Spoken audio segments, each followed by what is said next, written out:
So please describe to me what the aesthetic look is exactly. Well, like this guy here. Yeah. So we'll go ahead and. Oh wow, you really have to come in here. Like this guy. Is this No, is this really happening? He met the other guy behind you, bro. Like I don't know what you're talking about. I'm right into that bad boy. You can stay right there, behind the camera, behind the camera. No, see now that you got me jealous now. That's okay. That's not no, fair. but you're more in the category like Luther Arnold. Okay? My man. Okay. Yeah. Arnold Ferrigno. Huh? Okay. Aesthetic.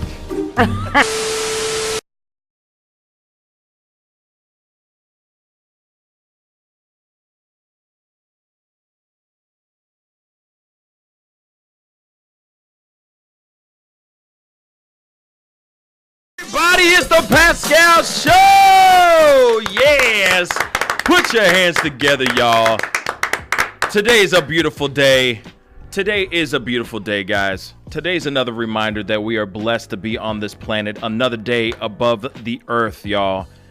I hope you guys are having a marvelous and wonderful Monday because we're going to get into it today.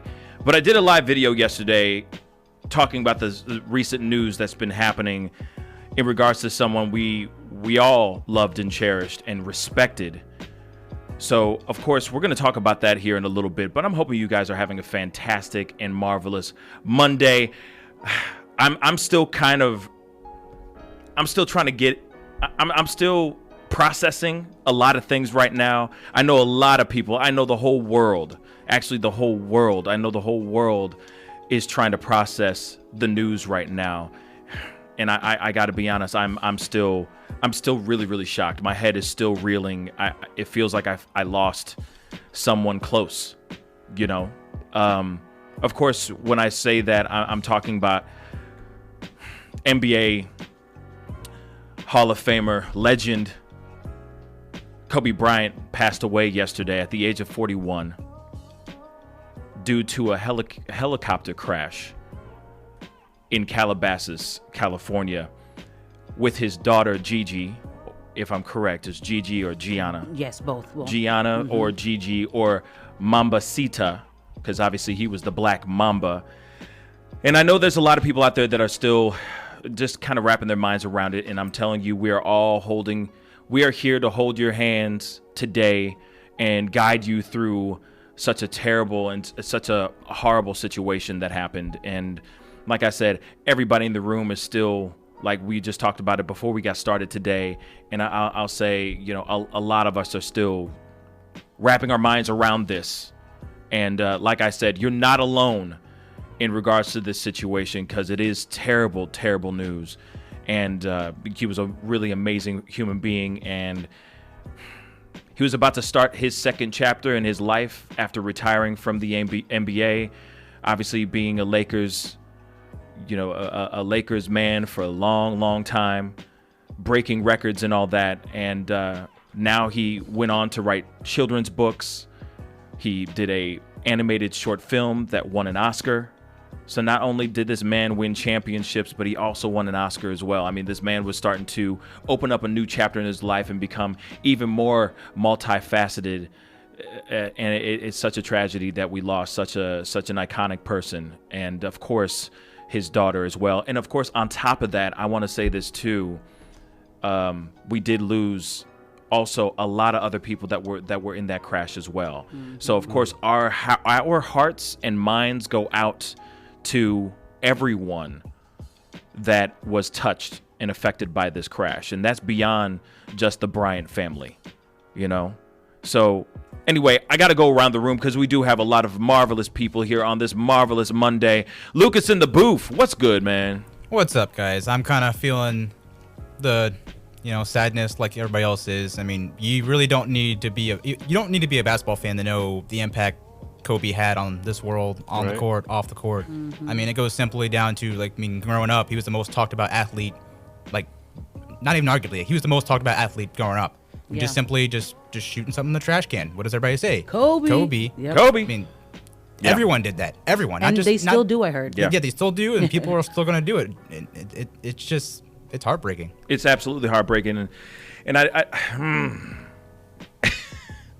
I don't know why this one it affects me so much. I don't know how. I don't know why it's hitting me so much, but it really, really is. It feels like I lost a brother, you know, like a loved one. You know what I'm saying? Yeah. Lydia, how you doing, man? Hey, I'm doing good, you know. Same like everybody else. Heavy-hearted. It's been hard for me ever since I found out yesterday. I must admit I did shed a tear when I first learned, even though I'm not some big basketball fan. I was a Kobe fan though. You know, there's certain people who are bigger than basketball.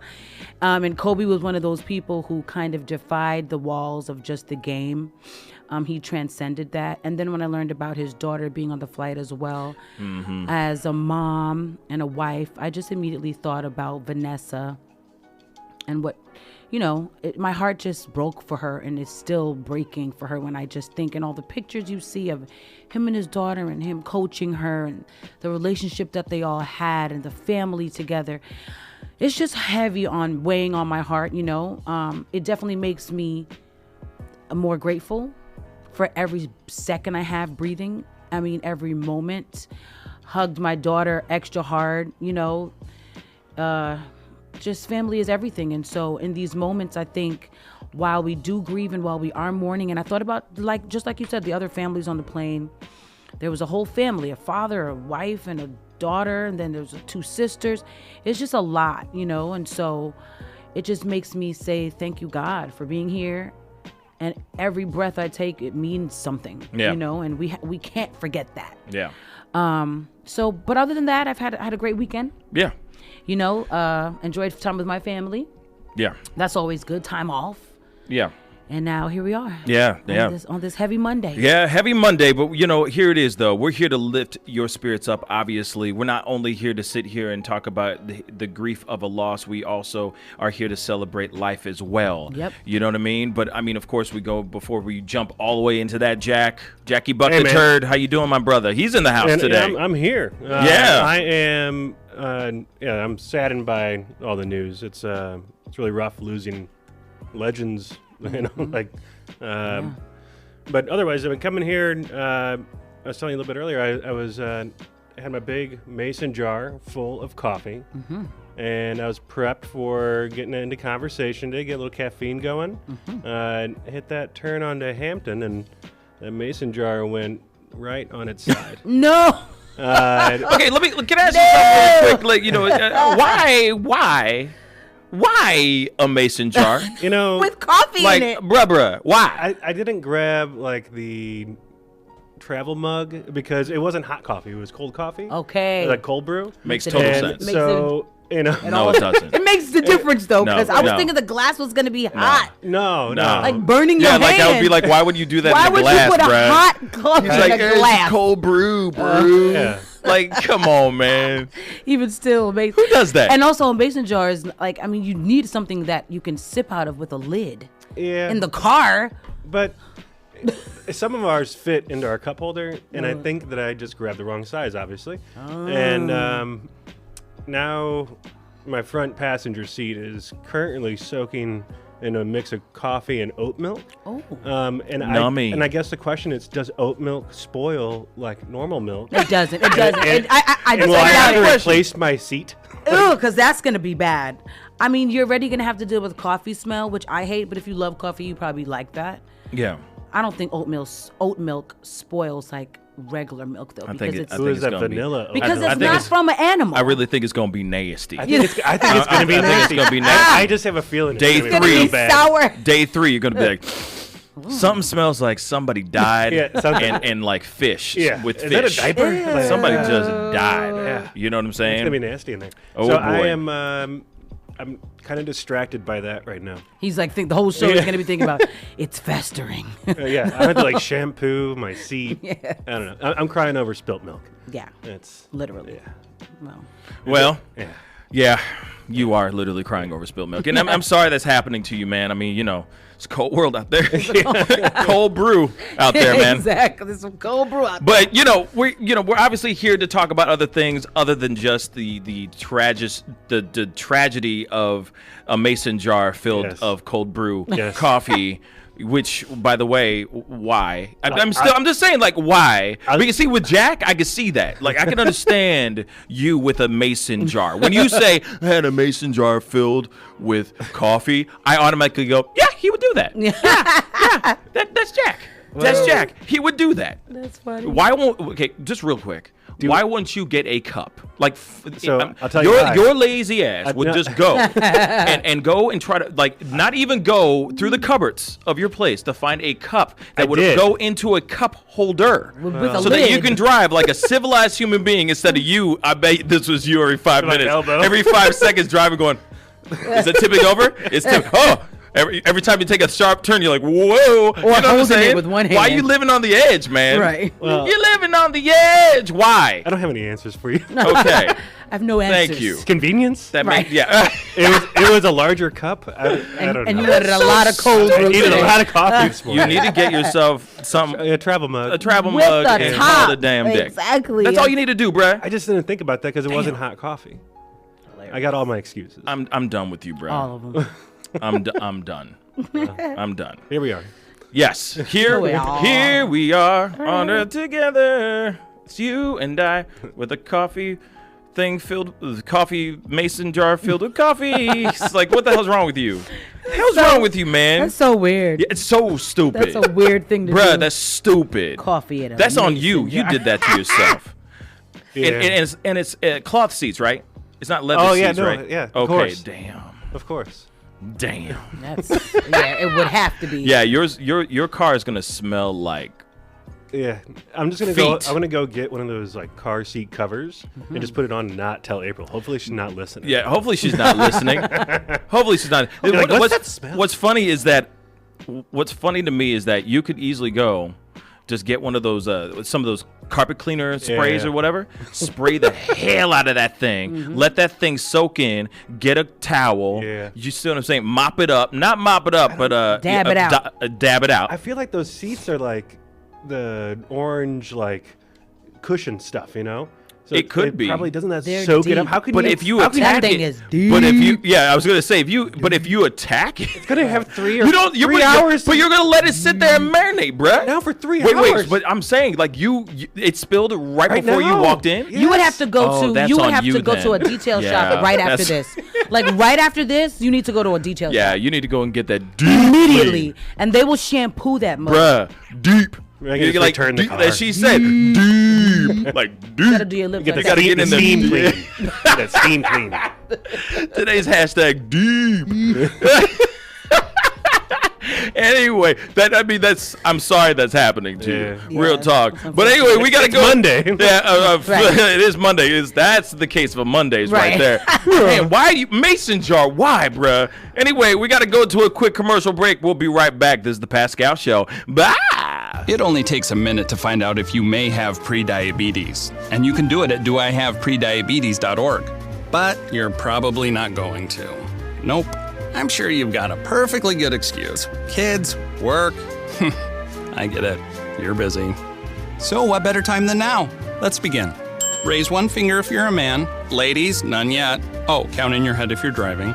Now, 3 more fingers for everyone over 60, 2 over 50, 1 over 40, 1 more if you're not physically active, another finger if anyone in your family has type 2 diabetes, another if you've got high blood pressure. If you're overweight, raise another finger, 2 if you're very overweight, and 3 if you're really overweight. You've just taken the world's first audio prediabetes test. And if you're holding up 5 or more fingers, visit doihaveprediabetes.org or talk to your doctor. There's no excuse because prediabetes can be reversed. Brought to you by the Ad Council and its pre-diabetes awareness partners. So, you've decided to go to college. That's cool. So, pop quiz. Which is a better way to earn your degree? Commute to college and fill your gas tank, get stuck in traffic, drive in bad weather, try to find a parking space, walk a half mile to class, or learn online at Independence University. In the park on a bench, on the beach on a towel, or on your couch with your kid. Your campus is wherever you want it to be. You don't go to college. College goes to you. That's independence. That's Independence University. You schedule classes around your schedule, and all your supplies, including a brand new laptop and tablet, are included with tuition. At Independence U, you'll learn from professional instructors with real work experience. You'll get personal support in school and lifetime placement assistance when you graduate. Get your degree, but keep your life. That's independence. That's Independence University. So if you're really smart, you'd call now. 1-800-940-0270. Independence U, for an independent you. 1-800-940-0270. 1-800-940-0270. Sergeant Jabari Wright. In the Army, I was trained as a combat lifesaver. In 2012, had an accident and became paralyzed. I was used to working in healthcare, and how am I supposed to help people, and I'm in a wheelchair now. It really severely impacted my confidence. Jim Arndt, PAVE Program, Paralyzed Veterans of America. PAVE helps veterans rebuild lives with valuable careers. We assess the skills, build the resumes, and help with the interviewing skills to be able to find a career that our veterans are looking for. PVA took what I was doing in the military and helped me translate that to meaningful employment in the civilian sector. Hooking up with them helped to empower me. PAVE really concentrates on the one-on-one relationships. Unlike other programs that measure success by placements alone, PAVE places greater emphasis on quality jobs and continued support, our Partner for Life guarantee.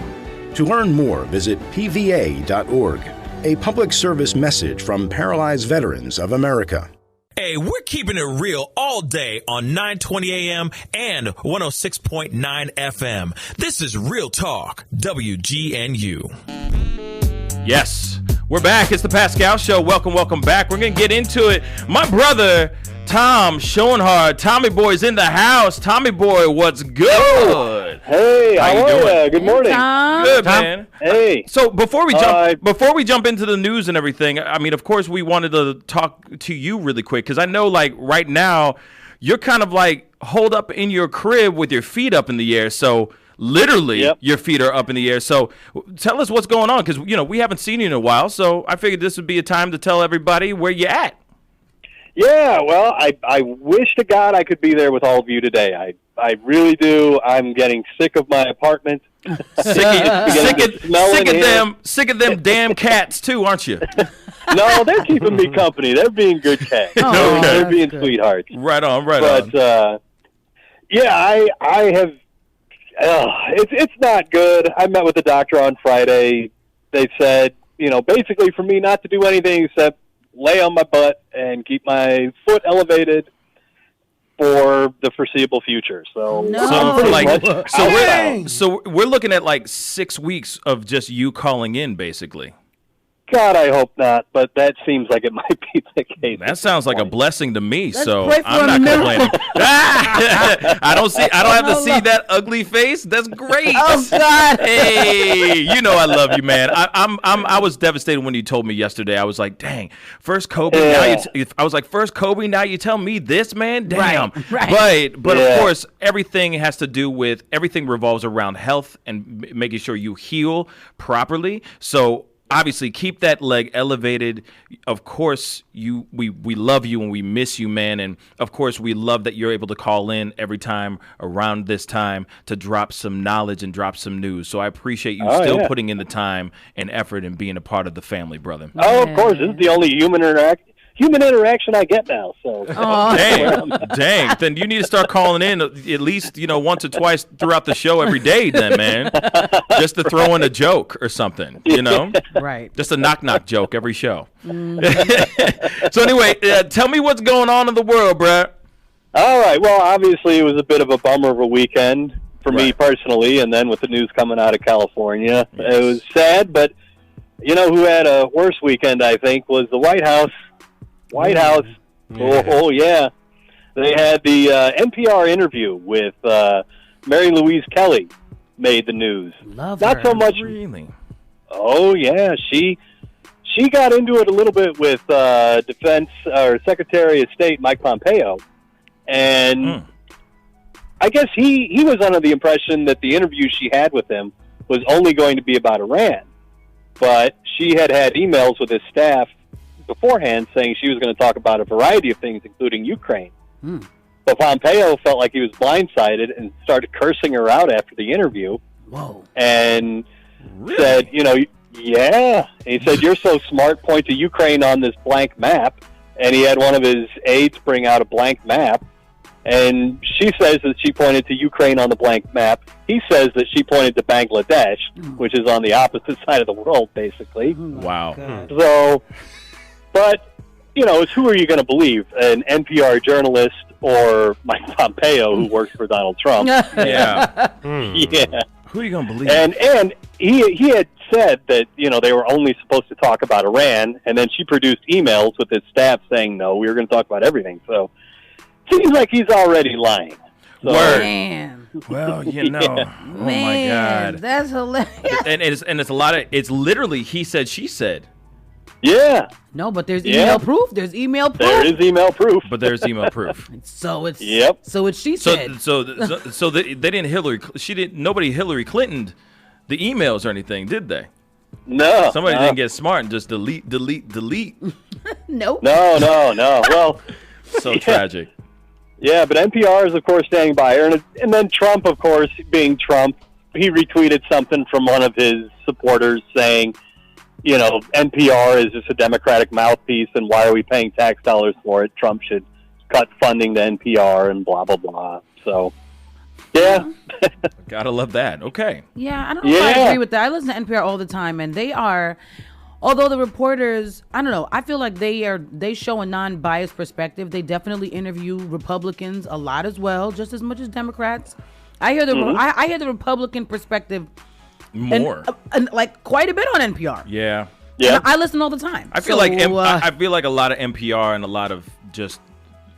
I mean, obviously, I got to really be careful of what I say, but I feel like there's a lot of Republican perspectives out there. I feel like they're a lot stronger and a lot more prominent than a liberal or than a Democrat. But I mean, the reason I love NPR is because I feel like it's so equal. It's the one place where I'm like not bombarded with one side. I get to see both perspectives.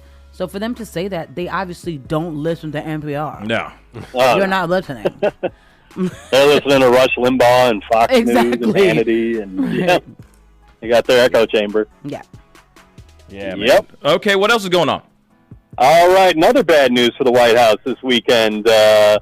John Bolton, the former national security aide. Mm-hmm. Yeah, he has got a new book coming out. Now, for those of you who don't know who John Bolton is, he was a national security aide to Donald Trump. He was a big proponent of getting us into the Iraq War under the Bush Jr. administration. Mm-hmm. But Trump, he kind of looks like Geppetto.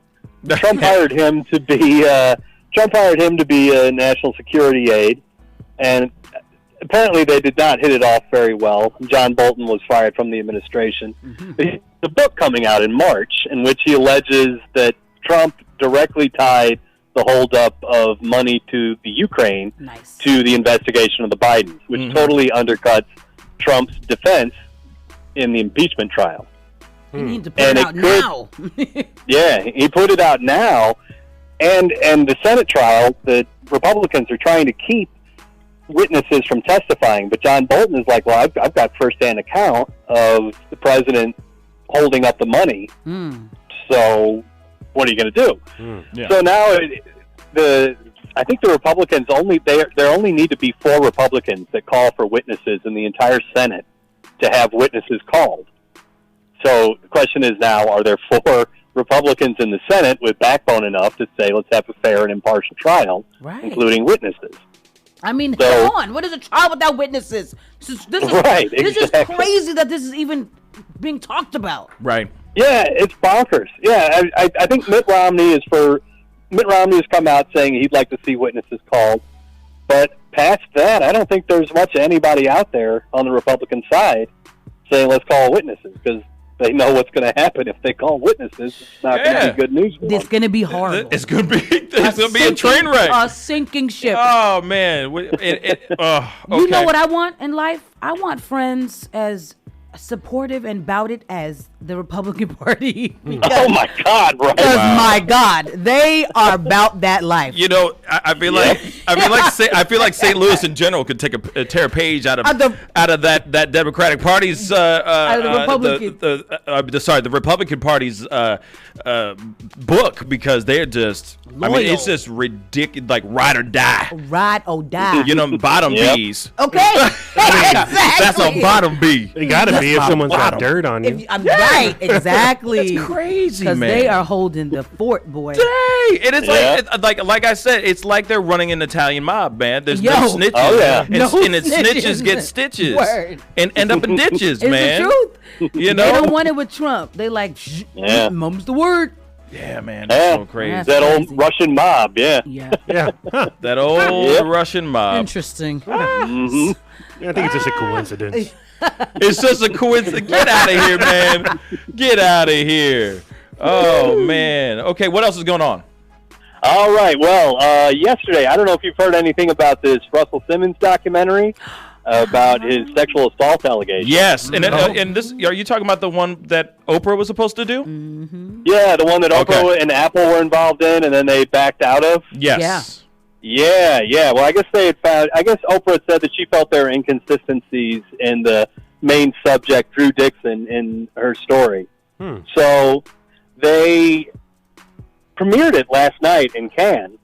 I believe it was in Cannes, and it got a massive positive response. No. What? Yeah. Wait a second. Wait, repeat that one more time. Was Oprah still attached to this? No. Okay, Oprah and Apple are out. Oprah and Apple are out. Okay, so she's out of that completely. All right, so there's no image of her in this documentary, period, whatsoever. I don't know if there ever was to begin with. I think she was just on the money side. I think she was just producing, along with Apple. Okay, and I misspoke. I'm sorry. It wasn't in Cannes. It was in Park City, Utah, for Sundance. Okay, but, Sundance Film Festival. Okay, yes, because that's the festival's happening right now, or I think it's wrapping up right now. If I'm correct. Yeah. So it's standing ovation. So there was a standing ovation for that. Yeah, AP is reporting that it received one of the festival's most roaring receptions. Wow. Yeah. I gotta see this. Me too. Now. Yeah, I gotta see it. And look, I mean, the filmmakers behind this are saying, that this is a unique story, that it shows the African American side of the Me Too scandal. That so much of what we hear about Me Too are, a lot of white women. And this kind of shows the differences in how it's approached. But I guess, so that's good. Something to keep your eye on. I think that's really good. No, I think it's absolutely fantastic. I mean, obviously, there's got to be different perspectives and different narratives out there that need to be attacked and addressed, especially if those allegations with Russell Simmons are true, and etc. I mean, there's a lot of buffoonery going on. Yeah. All right. So there's plenty of stories to be told aside from Aura. And that's all. I'll finish. I won't finish his name for a reason. You're right, but you know exactly what I'm talking about. He's like the poster child for this, and that's not fair. And then a lot of people. He is not alone. Right. How funny that I sing that song. I know, because he ain't either. He ain't either. But there's a lot of people who, especially in the black community, who like kind of like turned against Oprah when she mentioned that when she signed on in the first place. Oh, right. Because they were saying, like, why you trying to put it down, man? Right. They were saying, why would black man down? Yes. Why would you go after black people? When my whole thing is like, I mean, I feel like we should be the ones to talk about it in our own communities. Right. You know what I mean? Because it's more likely of him to anybody who's black to harass or whatever to another black woman or a black child. In that sense, if the issue is going to be within your community, it's going to affect our children and our women. So we should be concerned and at least hear people's allegations. Right. So I hated that people kind of dragged Oprah for that when Oprah's done a lot for the black community. It's like they want you to do good, give money, start schools, but turn a blind eye if you see a man doing something wrong. Yeah. Like, that doesn't make any sense. Yeah. Well, it's all fair game. If you see anybody doing anything wrong, especially your brother, you should call him out. Yeah. And I mean, Russell Simmons is such a staple, so it's kind of. But let me tell you, this isn't the beginning. He's had a reputation. So he's had a okay, because I don't know anything about that stuff. I hear a lot of allegations. I hear a lot of shade room gossip type stuff. But sometimes you don't know if that stuff is actually true, or if it's if it's fake and all that stuff. And I don't know. So, I've never had any issues with him personally, so I can't speak for myself. But I've heard from people. I've heard from many accounts of other women that it's a thing. So yeah, interesting. Yeah. Okay. Well, I mean, the fact that it did get a standing ovation is very interesting to me. It definitely makes me want to watch it and see what it's all about. So we'll see what happens after all this stuff. What else is going on, Tommy? All right. I had never heard of this company before, but there's a company called Clearview AI, which has gotten a lot of press in the last week or so. Okay. Clearview AI is an app, a program, that you can snap a picture of somebody, a random person, and this will cross-reference the picture you take against an index of something like 3 billion photos scrubbed from social media, like Facebook, Twitter, Instagram, all that, and tell you who that person is. Who dat? Jesus Christ. Who dat? Yeah. Yeah, so facial recognition. Yeah, so basically facial recognition. Everything that we saw in that movie, that Tom Cruise movie. Yes. What is that called? I'm forgetting. Minority Report. Minority Report, or Minority Report. Apparently, depending on where you're from, minority or minority. Right. But St. Louis is minority. Yeah, my nerdy. Getting on Farty to go see Minority Report. Minority Report. But what's really messed up is, there's a lot of people that are kind of going against this whole thing because they're saying it's against their constitutional rights and everything in regards to privacy and everything. Yeah, it's insane. So New Jersey police officers were starting to use the app. Stupid. And they were informed by the state attorney general that they need to stop doing that. So it's already started to be used a little bit in law enforcement, although New Jersey's attorney general said they need to stop. But there's a class action lawsuit going against it. And this is like the Cadillac of facial recognition software. I think the next closest facial recognition software has a database of like half a billion, next to Clearview's 3 billion. That's so Jesus, it's scary out here. Yeah, it is. Anybody can just snap your picture and be like, "Oh, that's that guy." Oh, okay. Now I can stalk that person. Right. Wow, man. Terrifying. Wow, yeah. man. Yeah, I mean, I even thought it was creepy when I would upload pictures to Facebook and it would tell me who to tag. Yeah, like if you upload a group picture, it'll be like tag this person. It'll put you want this person on? Yeah, it'll square their face and and their name will pop up. And I wasn't ready for that. Like, me neither. Damn. I hate that. Really? Even. So this is like next level. Yeah, it is. It's next level. I don't think that we really need it. I don't think so. I think that they could use it for specific reasons, like if somebody's out on the lam, if there's somebody who's wanted, if there's some serial killer on the loose, right. If there's any of those things, I could see them using that to the best of their ability. But when it comes to just any old person, everyday use, I mean, shoot, just because I'm wanted for some parking tickets doesn't mean you need to have my facial recognition on my parking tickets. Yeah. I didn't hurt nobody. I just parked illegally a couple thousand times. Right.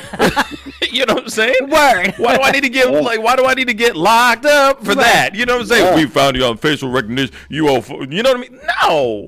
That's stupid, man. You go somewhere and they've already started using the facial recognition software in China for their social credit system. Of course they do. I know that's really weird too. The social credit is crazy. Wait. Explain social credit.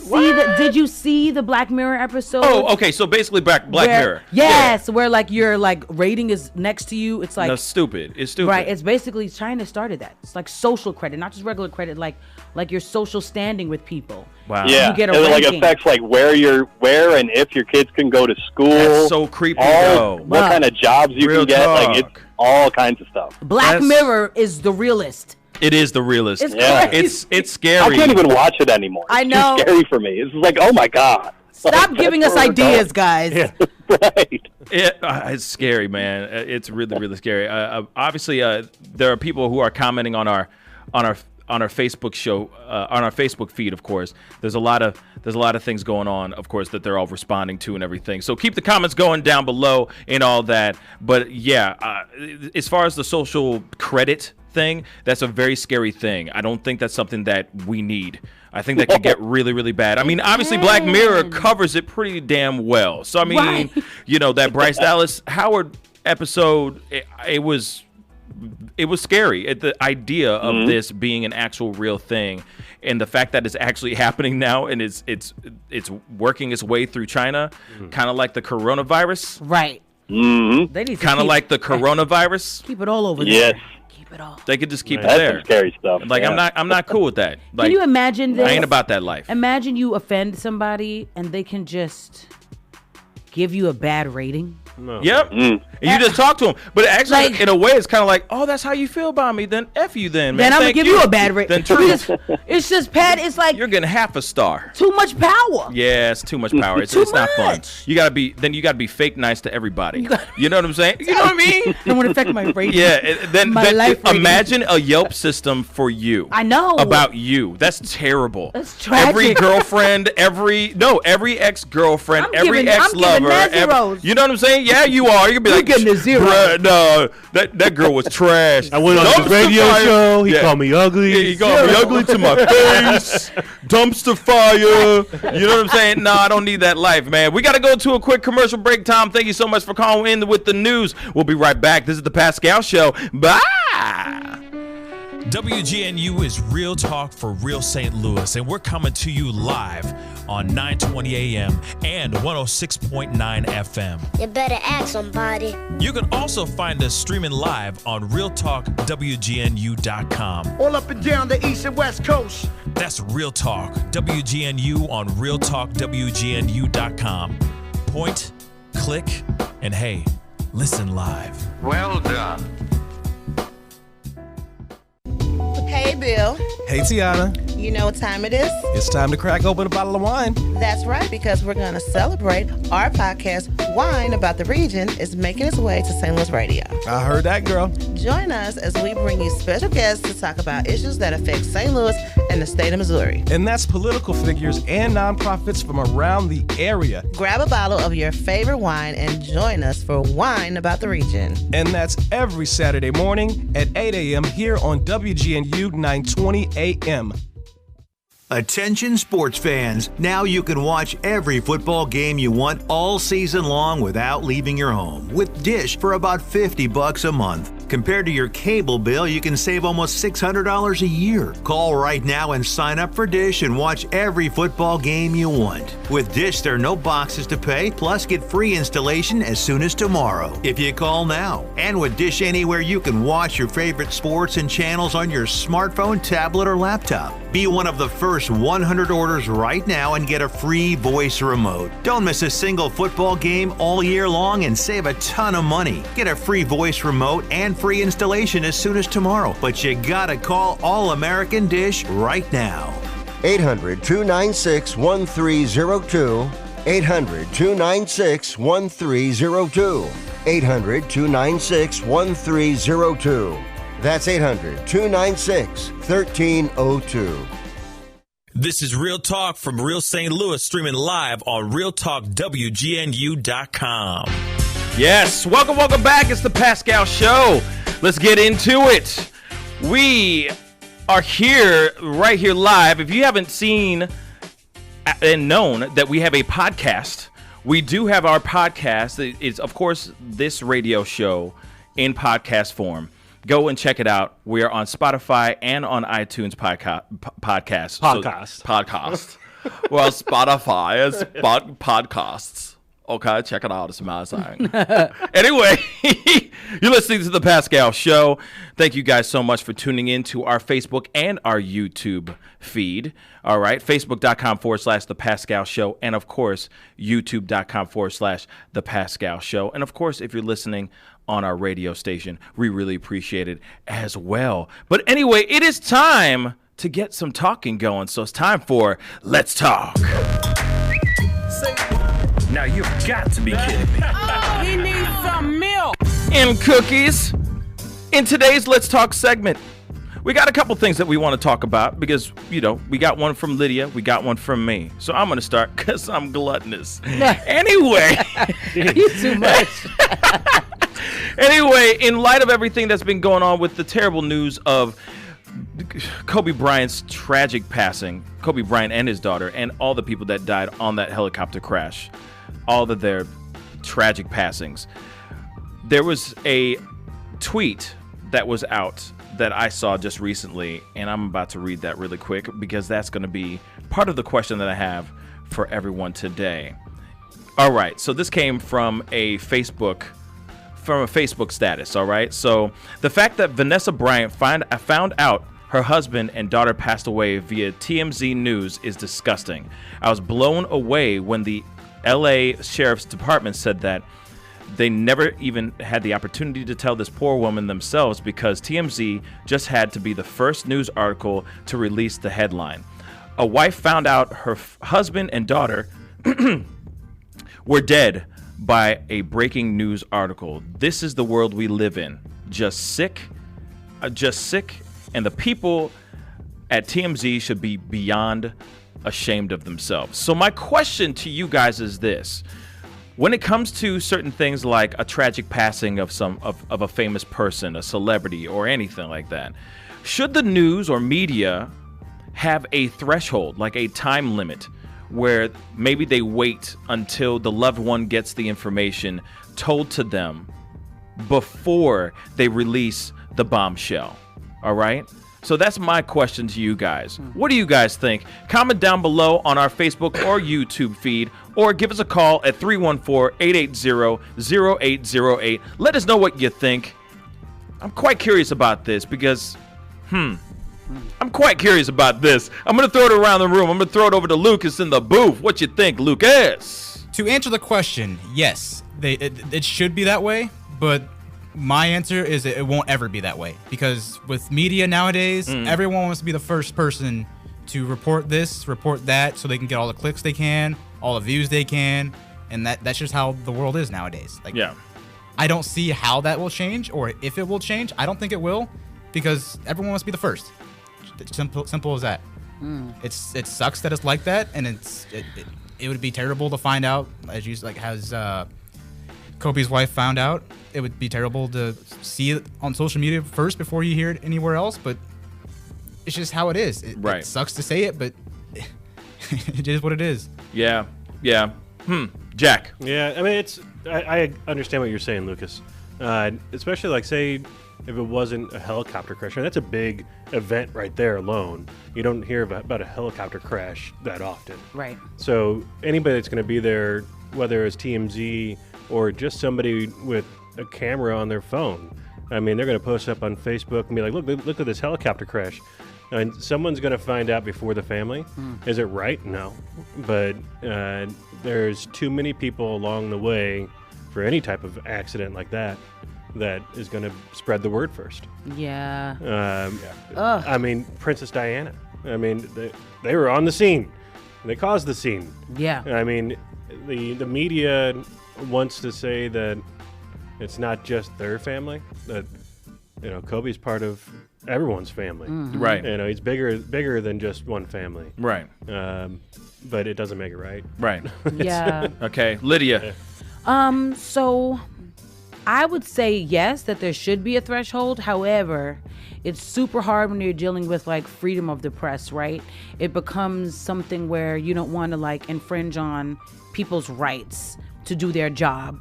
And I can see people being nervous about making any modifications because then who knows how far it can go, and people don't want their speech limited. That's something people are really, really anal about, being able to speak freely. So I am empathize though at the end of the day. I think it's unfair, and I think it's kind of a shock. I can't imagine the jolt you feel if you hear about this on your phone or something. Like, is this really for real? Like, almost like how we all reacted. Like, there's so many fake deaths. Yeah. I'm sure she might have been like, what? At first, like, almost like, no way. And then you have to fact check and find out later that, okay, this really did happen, and it's awful that you found out that way. Yeah. Like, Jack was saying during the break also that, I mean, at the end of the day, the pain is still going to be the pain. But at the same time, I also believe that there is a major, major, major price that comes with celebrity. And it's unfortunate, but is what it is. And just like you get benefits and perks and people give you free stuff and people treat you nice, people treat you better. I mean, celebrities get treated better than poor people. Poor people need to eat for free, but sometimes a celebrity will go somewhere and they'll be like, it's on the house, just talk about it. Right. You know what I mean? And so celebrities live their lives getting perks all throughout it. It would make no sense for it not to translate into the negative too. Yeah. So it's unfortunate, but I think it's just one of those things where, like Lucas says, it is what it is and it will not change. Yeah, and I understand that piece. And I know we have a comment from Brandy, right? Yeah. Can you read Brandy's comment real quick? She said, after the passing of my baby sister in a car wreck 3 years ago, photos started to surface of her car, the crash, and even some more vulgar things, so it hurts seeing that. I understand the media wants the breaking story or evidence, but this is someone's life, and the family they have left behind deserve to have the time to grieve without it being shoved in their face. Yeah. So, and the thing is like, I believe, I understand both sides. I could see both sides, okay? Especially with what Brandy just said. Obviously, from what Lydia, what all you guys just said. I mean, I do truly, fully within my whole entire body, I do feel that there should be some sort of threshold when it comes to celebrities letting the families know first before everybody else knows. I think that is really, really important. But unfortunately, this is how TMZ works.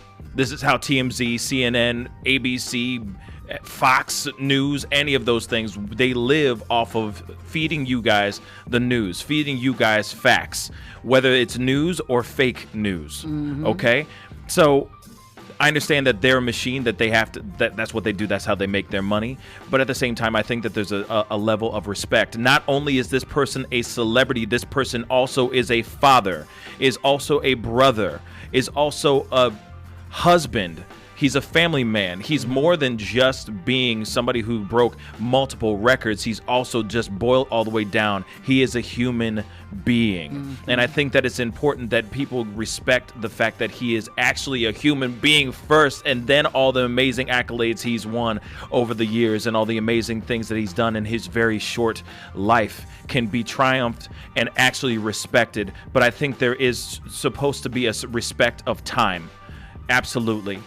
And it's very frustrating because this is how we live. We love, unfortunately, this is how we live in this world. We love to hear negative stuff all day long, all the damn long day. All right, this is what we live in. You know, we want to hear about somebody doing this, this, and this. Oh, there's this sex scandal. Oh, he got caught doing this. Here's the sex scandal tape. Here's this and all this stuff. And it's very, very frustrating so that people can't even live thoroughly, live their true authentic lives, live their best lives, because they got all this stuff on them trying to, you know what I mean, put them out there in some terrible negative light. This is what we live in. Instead of it being like, oh, we're triumphing on the birth of X, Y, and Z, we're triumphing, or not we, I'm just saying, like, media likes to just eat up the bad things, like, oh, he died in this helicopter crash, which is absolutely tragic and terrible. But it's like, wait, come on, have some time for the family. Give some time to the family. That's such a tragic thing. It's terrible.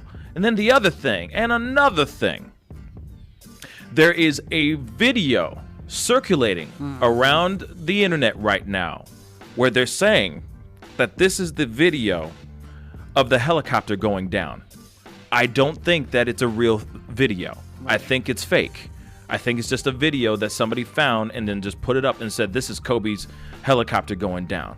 You see what I'm saying? Like, and now everybody wants to see that video. And it's like, honestly, guys, who wants to see somebody's death? I know. I don't want to see somebody's death. Personally, I don't want to see it. Who wants to see that stuff? Sick. But we live, the common people, like the regular world, common folk live to see the demise of people's lives. People want to see train wrecks. People like seeing dumpster fires. When you're driving in a car and you're stuck in traffic, you're going, I better see this car accident. Right. Let's be real. No, you're right. Slow down. Even when it's a tiny little fender bender. and is off to the side of the road. The whole world slows down. Yeah. Just to pull over to the side to see that somebody die? Yeah. Oh, is there blood in the car? Is there blood on the street? You know what I mean? And it's kind of like, where's the respect? Mm-hmm. Where's the level of respect in regards to the threshold, especially with main media? Of course, we're on that too. You know, we're a part of it too. But it's frustrating. Yeah. It's very frustrating, and I do think that needs to be some sort of threshold for sure. But unfortunately, this is how news works, and without it,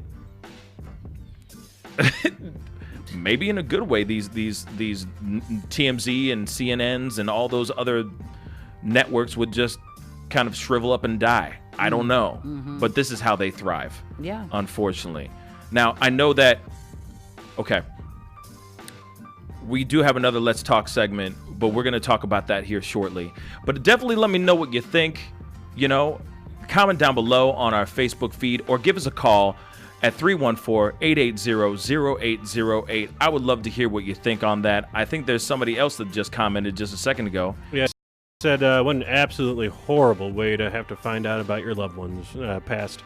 Everyone knows about it before you do, and you have to find out on TV or on social platform. It's so heartbreaking. Yeah. It's very true. Yeah, it is heartbreaking. That's just not the way you want to find out anything. I mean, I just lost my dad 2 months ago, and the last thing I would hate to have found out, just turning on the TV and Fox News is on and they're saying they're already leaking the information of someone that I love that put me on this planet.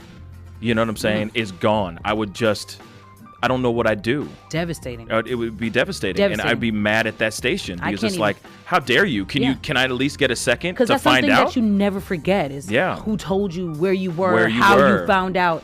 Those are things that you never forget. Absolutely. And so, such a disconnected source. Telling you something like that. Especially a source that will sit there one day say like it's the redheaded stepchild of somebody's, and then 2 seconds later say Kobe Bryant died. It's kind of like, how much of this is real though? This is TMZ now. And the Hold same up. source who's probably trashed him during whatever he went through in his life.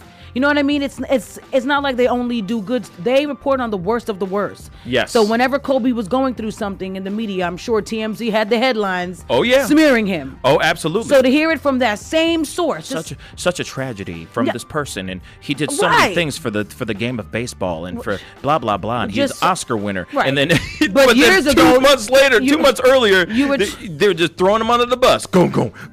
You know what I mean? It's like, man.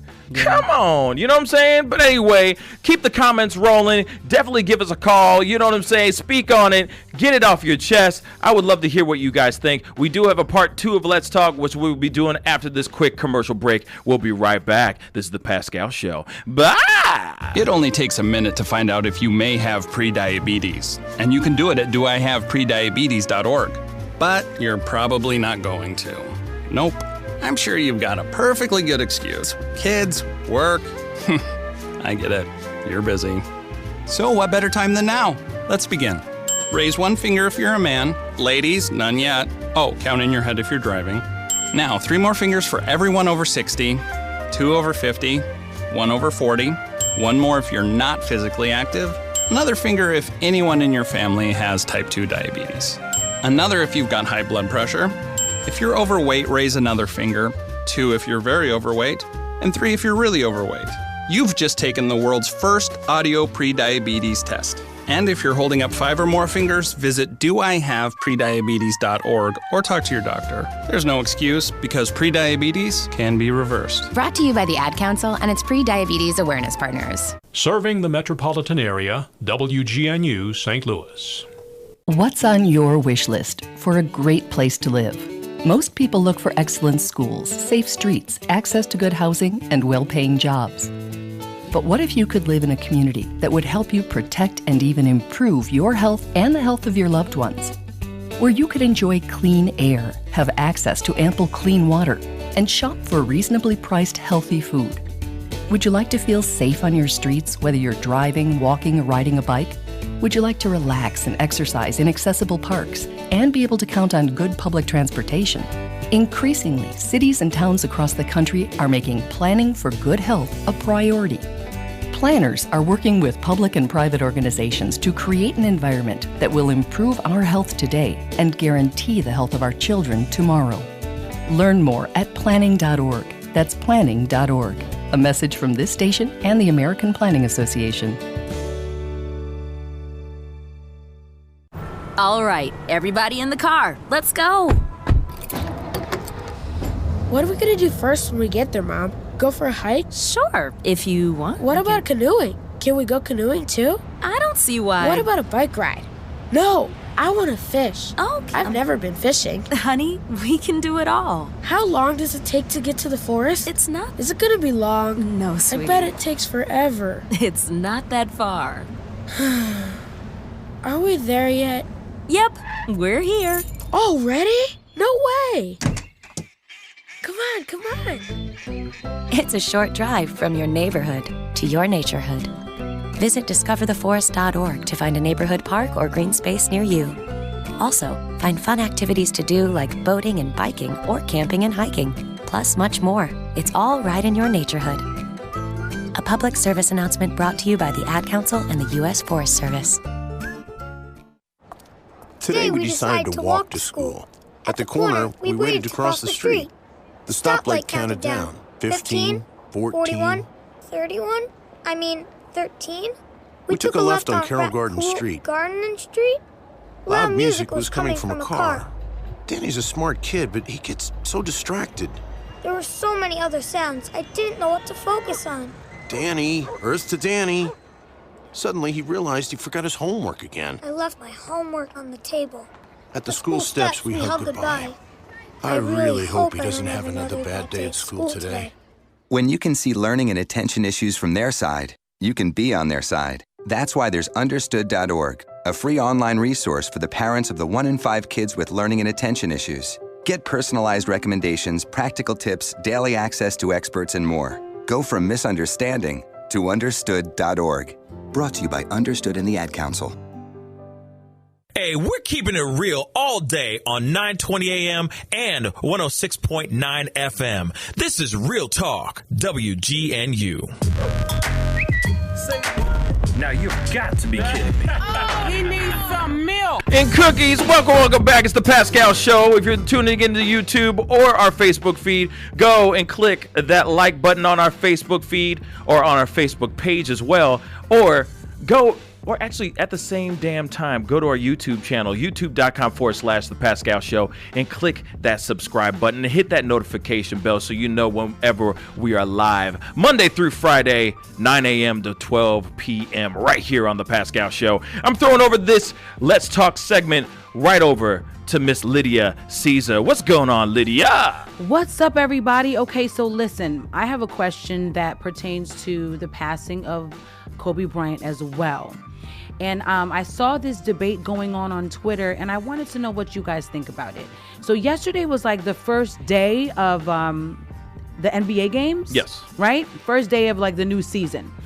And a lot of people were really upset that the NBA did not cancel all of yesterday's games.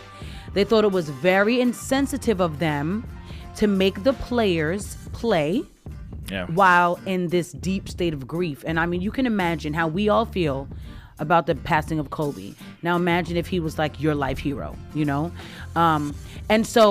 And then also when you watch the games, a lot of the cameras were zooming in on the players as they were crying. A lot of the players said on their interviews that they wish they didn't have to play that day. So my question is, do you think the NBA should have canceled all of the games yesterday? Yes. Do you think it was insensitive of them to like pimp the players' pain per se? That's what I saw a lot of people saying that they were doing. Because like I said, you saw those shots where the players were just tears, eyes filled with tears, moments before they had to play. Moment of silence, and you see the cameras going in, people are crying. You know, the guys who are about to go on and do their thing. Or do you think Kobe, that's what Kobe would have wanted? That's what the other side is. Kobe would have wanted them to play. Right. So they should play. The game must go on and on in Kobe's honor. Right. So let's get this out to the room. And of course, what do you guys think? Yes, yay or nay? Give us a call at 314-880-0808. Let us know what you think, or comment down below. Should they have played? Should they continue playing in the honor of Kobe Bryant, or should there be time to mourn? Let's throw it around the room, shall we? Lucas, hey, in the booth. What's up? So I do see both sides, but the kind of thing I'm understanding is the announcement of his death kind of came at I don't want to say an awkward time, but there were games that were about to tip off like an hour after the announcement, and there was already fans in the stadium, players already warming up. It would be kind of an awkward situation to say we're canceling the game, everyone's already paid their ticket and all this stuff, yada yada yada. But I would say that it was probably really tough for the players to play. Like none of them were they weren't in the game. There's a lot of emotions running through what was going on. It was just a tough situation. I do see both sides, but I kind of do wish they kind of canceled the games, just for the situation of all the emotions and everything. Jackie. I mean, it's one of those things where I think sports in general is supposed to bring the nation together. I think it's one of those things that pulls everyone together, makes them happy, camaraderie, things like that. I think everyone's part of that family. And I think that Kobe probably would have wanted them to play and say, work through the pain. You're here to play the game. Like, Kobe was so passionate about basketball that I think that he would have wanted everyone to play their hardest. Okay. I mean, I don't think he would have taken a break. Okay. Lydia. I think that I would have rather them postpone the game. Postpone these games for these players' sake, I'm thinking. And while I understand playing in his honor, and I think it's hard to say what Kobe exactly would have wanted because we don't know. He isn't here to tell us. Right. We can assume he would, because the way because of his passion, he would have wanted people to push through. But I don't know. I really don't know. And I hated seeing the shots of the players crying and hearing the commentators talk about it. I hated it all. It all just made me really uncomfortable. Yeah. It was just like, man, this is really not fair. Yeah.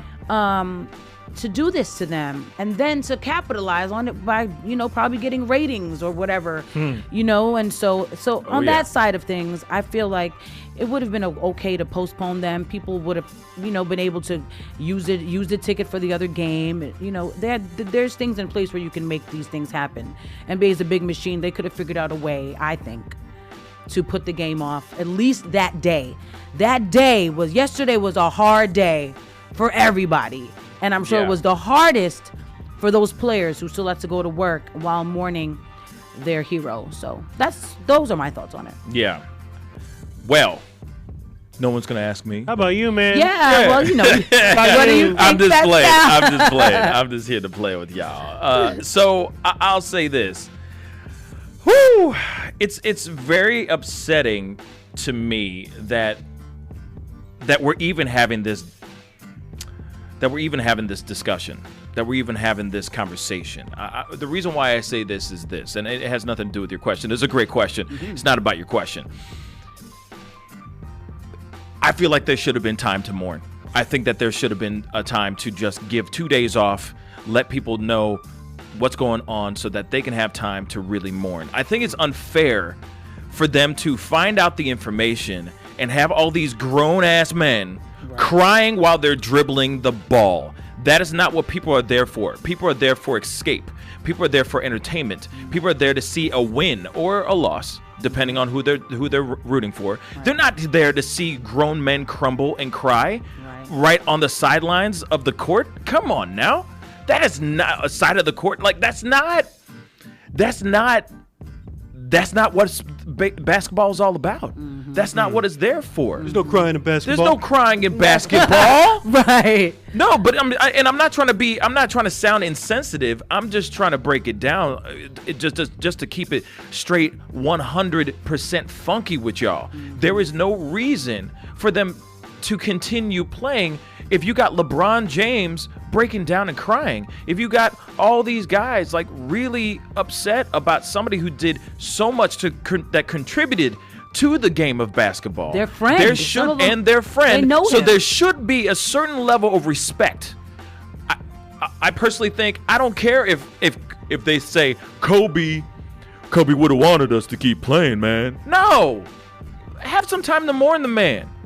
At least a day or two. I think there should be some time off. Yeah. Absolutely. In fact, once they found out that information, they should have stopped the game, said we're going to figure out another day to play this, to finish this game off, or to start all over again, because this is devastating news. Once everybody found out, they were all everybody was in shambles. Like everybody was crumbling. How are you going to play a game when you're thinking about somebody that you loved that just died so tragically? You have questions. You don't know what happened. This wasn't like he had any type of disease that he was fighting and then that he slowly passed away type of thing.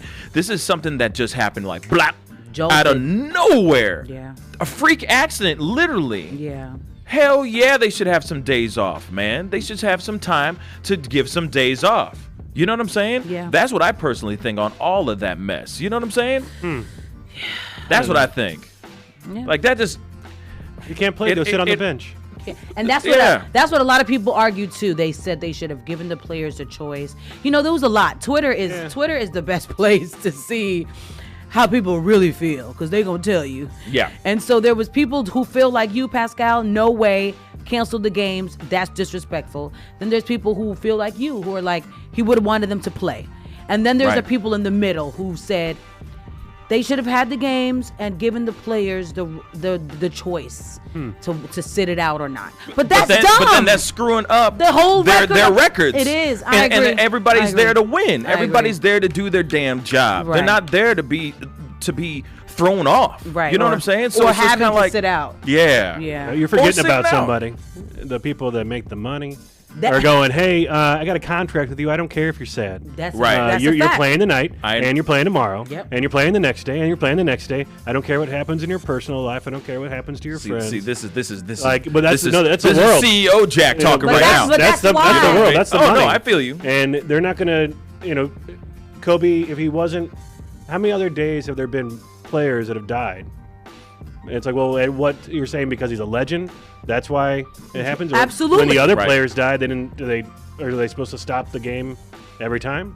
Yeah. Legend status matters. Yeah. Kobe and Jordan are.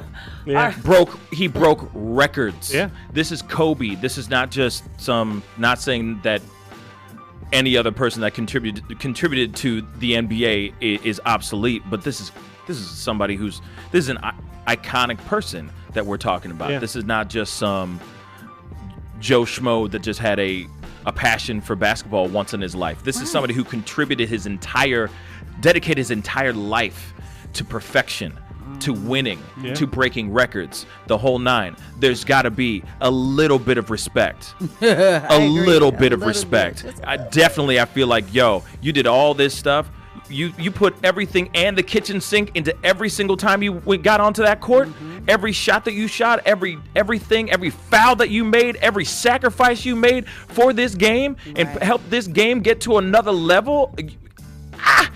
It's almost like you go dark for 2 days, I was about bruh. to say, it's almost like how they fly the on. flag at half-mast. Like, all the court should have been dark that day. It's called respect. You know? That's it. I think. Especially, at least like yesterday and today. That's it. It's just a couple games. I know it's not a couple games. I'm sure it's a bunch of games. But you know what I'm saying? But you know what I mean? You can figure that out. Why do you think that there's snow days? You know what I'm saying? Schools figure out, like, okay, if there's a snow apocalypse and it goes too far, we still have a threshold of school till, we know that we can extend school till this particular day, a few more days. So what's the big deal? You know what I'm saying?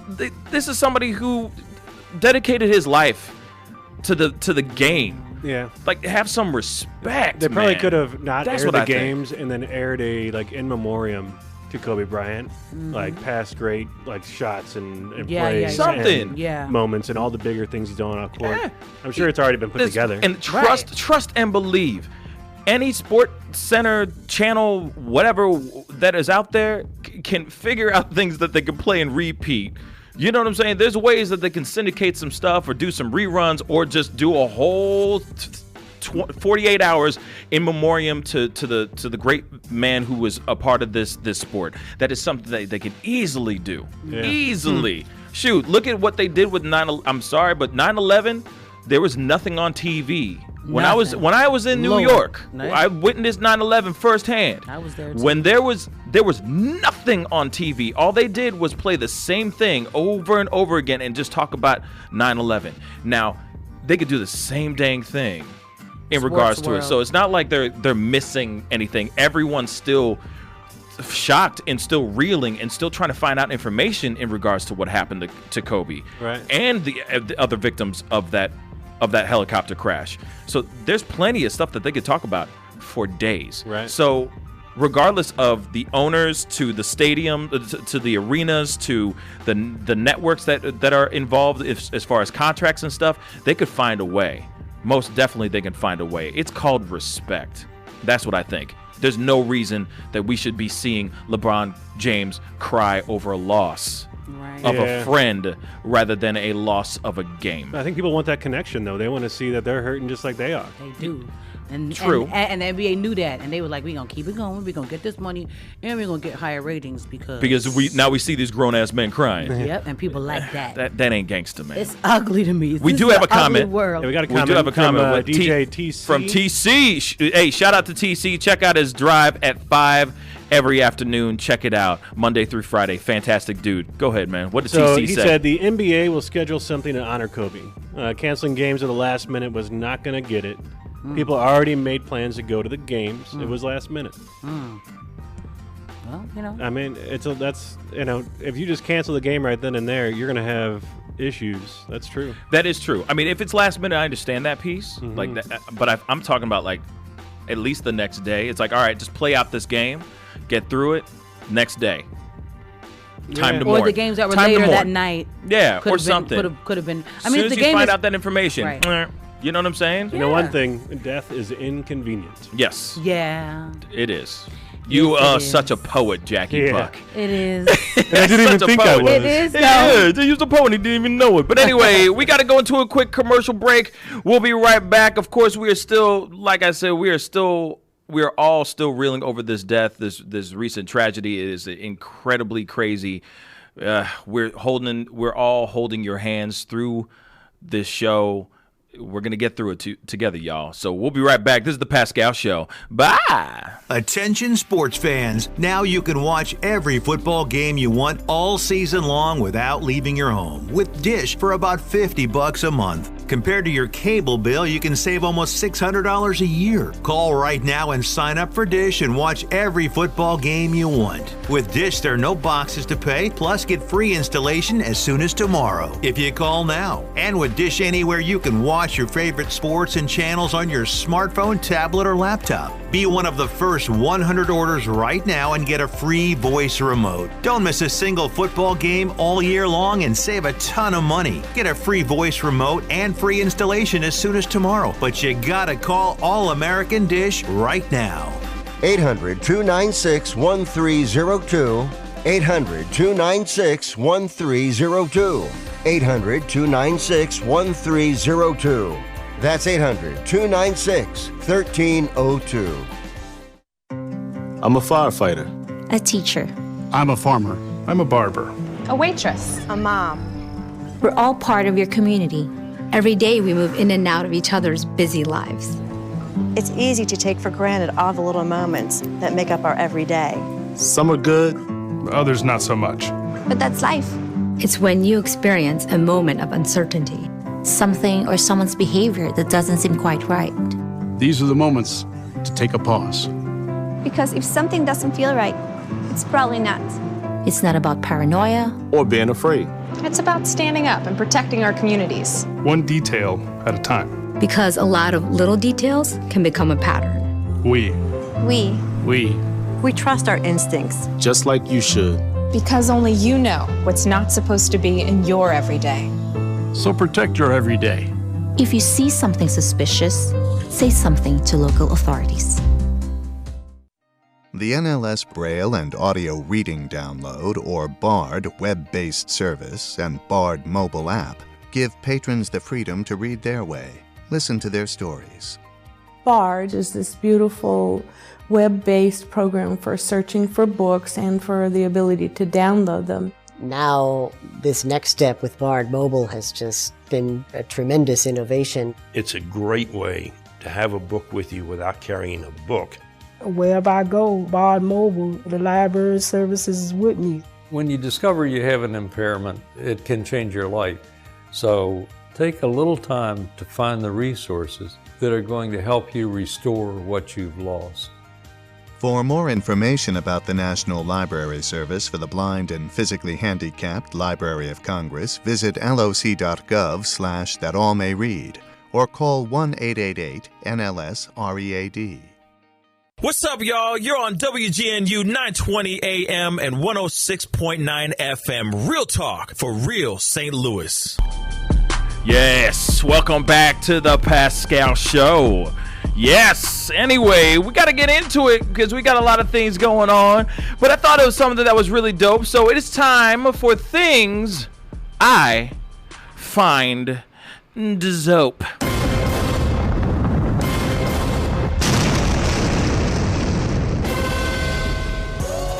Yes, and in things I find dope, brought to you by Clayton on Call with Johnny Rose. Give him a call at 314-503-8692. Just the other day, something really cool just happened. I thought it was really cool. I was very excited about it. What happened? What happened? Asked, Jack? Tell us. What happened, Jack and Lydia? Yes. Yeah, Lucas, are you going to ask the same damn question or not? What happened? Okay. So something really cool happened, and I felt very blessed about it. Got a cool little video from none other than comedian Sinbad. We got a little bit of the clip. We got a little bit of the audio clip. Take a listen. Yo, what's up, Pascal? I want to give you a shout out, man. Let you know, man, hey, got much respect for you, man. Keeping your radio show happening, man, your late night show happening. Once you keep growing it, brother, maybe the next time in St. Louis I'll come by. Unless I'm sleeping, because I sleep a lot, man. Man. But I want people to check you out, man, on Facebook, The Pascal Show, Pascal, okay? Keep it up, man. Keep grinding. I mean, who knows? One day you have your own big TV show. Facts. Big. Yes. Big crazy bucks. If not, this is still cool, bro. Man, and first off, shout out to Sinbad. You know what? That's dope. Let's clap to that. You know what I'm saying? Big shout out to it. Sinbad because, honestly, this was a very tough weekend outside of the recent news. It was just a tough weekend in general. A lot of stuff that was going on.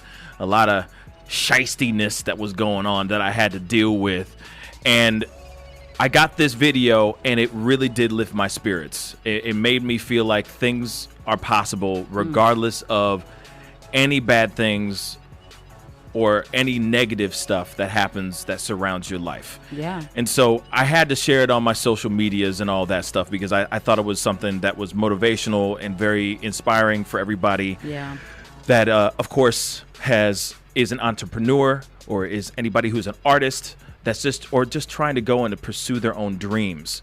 That sometimes God does things in very mysterious ways. Mm-hmm. And when you start feeling low, sometimes God will just crack open the door just a little bit so you can see a little bit of that sunshine. And that was definitely that sunshine that I needed this past weekend. Nice. So I definitely wanted to share that to y'all because, like I said, it was a bad weekend on other things and on professional reasons. And then I got that video, and it really, really made me feel like I'm staying the course and I'm on the right path. So that's what I find dope today. Brought to you by Clayton on Call with Johnny Rose. Give him a call at 314-503-8692. Anyway, Sinbad, baby, we got some other things going on, right? Some quick rumor stuff. What's going on, Lydia? I feel like this is a good day to get into a little bit of fluff because, Lord, it's heavy. Okay. Other than what's going on with Kobe and all of that is so heavy. So here we got some light entertainment news going on. So, yay, your boy Chad Johnson. Lucas, who did he play for when he was playing football? He played mainly for the Bengals, from my memory. Our sports I knew he was going to know. Let's throw it over to Lucas real quick. Okay, so for the Bengals. Okay, so he was out at a restaurant called the Playmakers Lounge, and my man, this is the dream guest, you guys. He left a $766 tip on a $31 check for his waitress. Okay. Why? Now, can you guess why, Lucas? Why $766? I couldn't guess why. You couldn't guess? I couldn't. Oh, so you're not a stats man, are you? I was about to say it had to do with some stats. Yes. I think he does this, I don't want to say regular, but he does this quite often. And it always has to do something with, like, football stats. Word. No way. That's pretty really sure. cool. Well, yeah, basically he wrote on the check, he caught 766 balls. Pause. And he literally, he put a pause in parentheses in his writing, his little chicken scratch. Pause during his the life of his career. Man. 766 Clearly, the dude is trying to smash. Man trying to smash, man. Man want them panty draws? You want the panty draws. What a guan. That's what he wants. By the way, it's 766 balls that I caught. By the way, Jack said he can't even say passes. He has to say balls. Like, why balls, and then man? put pause. And then pause. Why? Right. Oh, he's like, oh, by the way, I have a sense of humor. It's like, what? And money. What did you say earlier, Jack? You said 76, 70, Yeah, it's probably 766? It's probably actually his room number. Yep. So if you happen to trip, stumble, and fall into room 766 later on tonight, my bed is very welcome. You know what's so funny? When I saw this, and I was like, I'm going to share that today. That's the last thing I thought about. Wow. This is how such of a naive woman I am. I didn't even think about that. But you guys are so right. you guys are. He would have listened. If I was his waitress, he would have been really sad that day. Ooh, because that 766 wouldn't have got him nothing. Yeah, yes, he'd be like, me married man. No ting. No, but thank you. But I kind of feel bad for him. Like, lo siento. You want to know why? Because he has to still put in his stats to try to impress somebody. Right, bruh. Like, you good. No shame. Like, real talk, like, no shame at all, really. But it's like, if she don't know who you are, then who cares? Right. I mean, if you ain't flexing, right. Closed mouths don't get fed, bruh. Yeah. Closed mouths don't get fed. Because look who's in the news, bruh. Yep. But you know what I'm saying? It's like, you could. Yeah. It's kind of. I think it's kind of sad. No, I think so. You know what I'm saying? It's like, if that's hey, what it was about, remember that one song? Like, it's like Montel Jordan saying, like, right. You remember that one song I did? I did that song. I did that. Just so you know. That's so sad, man. Yeah. Low hanging fruit. Well, Low hanging fruit. All the waitresses of the world are commending you, Chad Johnson. Yeah. You know, I used to wait tables, and man, that would have been a day maker. Oh, I mean, absolutely. It's like, It'd oh, been you a can, day maker. You can give me a $766 tip. That's cool. That's day. all you're gonna give. That's the only tip you're gonna be giving me. Right. Anyway, that's the only tip. That's the only tip. You ain't gonna be going deep. No. We good on that. Okay. You know what I'm saying? What else is going on? Okay, so Ocho Cinco, get out of here. Anyway, go. So in music news, yes, Bobby Shmurda. You guys are familiar with Bobby? Yes. Oh my dear God, what did he do now? Well, actually, this is good news. Oh, he's getting out this year. Yes. 2020, the end of the year. Bobby Shmurda is getting out. I'm from New York, so shout out to Bobby. He held it. Listen, he held it down. Sure. He did time because he didn't open his mouth. Yeah, he got locked up. I think he did like a 6-year bid almost. I mean, at the height, like he just broke out with like a hit record, Hot Boy, I think it was. Yeah, called. It's Hot Boy. Yeah, and Bobby Shmurda. Right? How's that go? We can't even sing half the, like 90% of the song. song. What a body about a week ago. But I mean, he said Yeah. it. He's kind of said in the song. He Yeah. said just caught a body about a week ago. Yeah. I mean, he confesses to something. Literally. And then his dumb ass. And then he's in jail. And, you know, so it's kind of like that's what you get. But so apparently That's what you get. That's apparently, what you get. Sorry. So go ahead. that's one part of the news. Bruh. Second part is apparently he is releasing a mixtape from prison this spring. Where did he get? Okay, wait. Okay, inquiring Mr. Carter. Mr. Carter, inquiring minds want to know, how did you get recording? Where do you get recording equipment in a prison? Big cake. My question is, how, Sway? I don't know. Bruh. I don't know. This is a Who made his beats? You know what I'm saying? Was he banging off the side of the urinal? Old man Ebro posted a post from one of his rap friends, Bobby's rap friends, saying that he is going to be releasing a mixtape from prison this spring. Bruh. Which I think if he actually can pull this off, it's genius. Because you get out in the winter, so you have a mixtape working the streets while you still in. I don't know how. I don't know how. How do you record music in jail? That's some hustle. Did Tekashi do that? That's some. Did he? Yeah, didn't he sign a deal? No, he signed a deal. He signed a deal, but he's not making any music. Allegedly. But you know what? Could be possible. And because I was trying to think, because the guy wasn't specific about how this was going to be pulled off. When you do music, you have tons of songs. Like literally, if I was to, God forbid, something were to happen to me tomorrow, my husband and my family could put out 10 albums of mine because of all the recorded material I have. So it could be like a Tupac. Yes, exactly. Like a Machiavelli. It could be some music that he's been recorded. He's like, man, I gotta get all this stuff off my chest. And now he's like, okay, you know what, I'm about to get out, so let's put some of this out. Put this together. Yeah. Yes, I'm thinking that's what's going to happen. I mean, he's gonna do. Here it is. He's gonna do just fine. You want to know why? Why?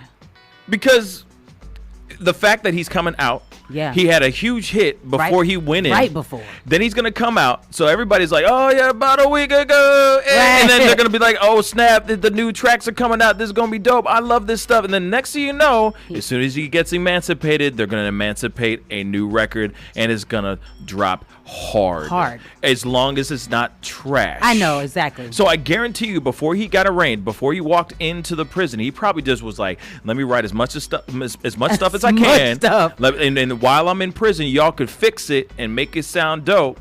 I can listen to it when I get some time, because I got a lot of time in my hands. Because he ain't sitting in the corner reading no Moby Dick. I guarantee you that. Right. So he's just sitting there chilling while they're shaping everything together. And then, this is all planned out. I guarantee you. Yeah. I guarantee you. And I mean, I thought that. of so many things. This had my brain spinning. I was like, if they sent him a decent enough vocal recorder, he could just record raps and email them to the producer. And if there's a good enough engineer, they could clean it up and make it a song. I don't know. You don't need a recording thing. You just got to get a phone. Shoot. Yeah, a phone or a phone. Hey. You get these. I'm gonna send you these I'm gonna vocals. say this. I'm gonna say this. If they can make Britney Spears sound good, anything's possible, man. Okay. Anything's possible. So let's look out for that. Yeah. Shout out to Rico. He's checking in from South Carolina, if I'm correct. Hey. What's up?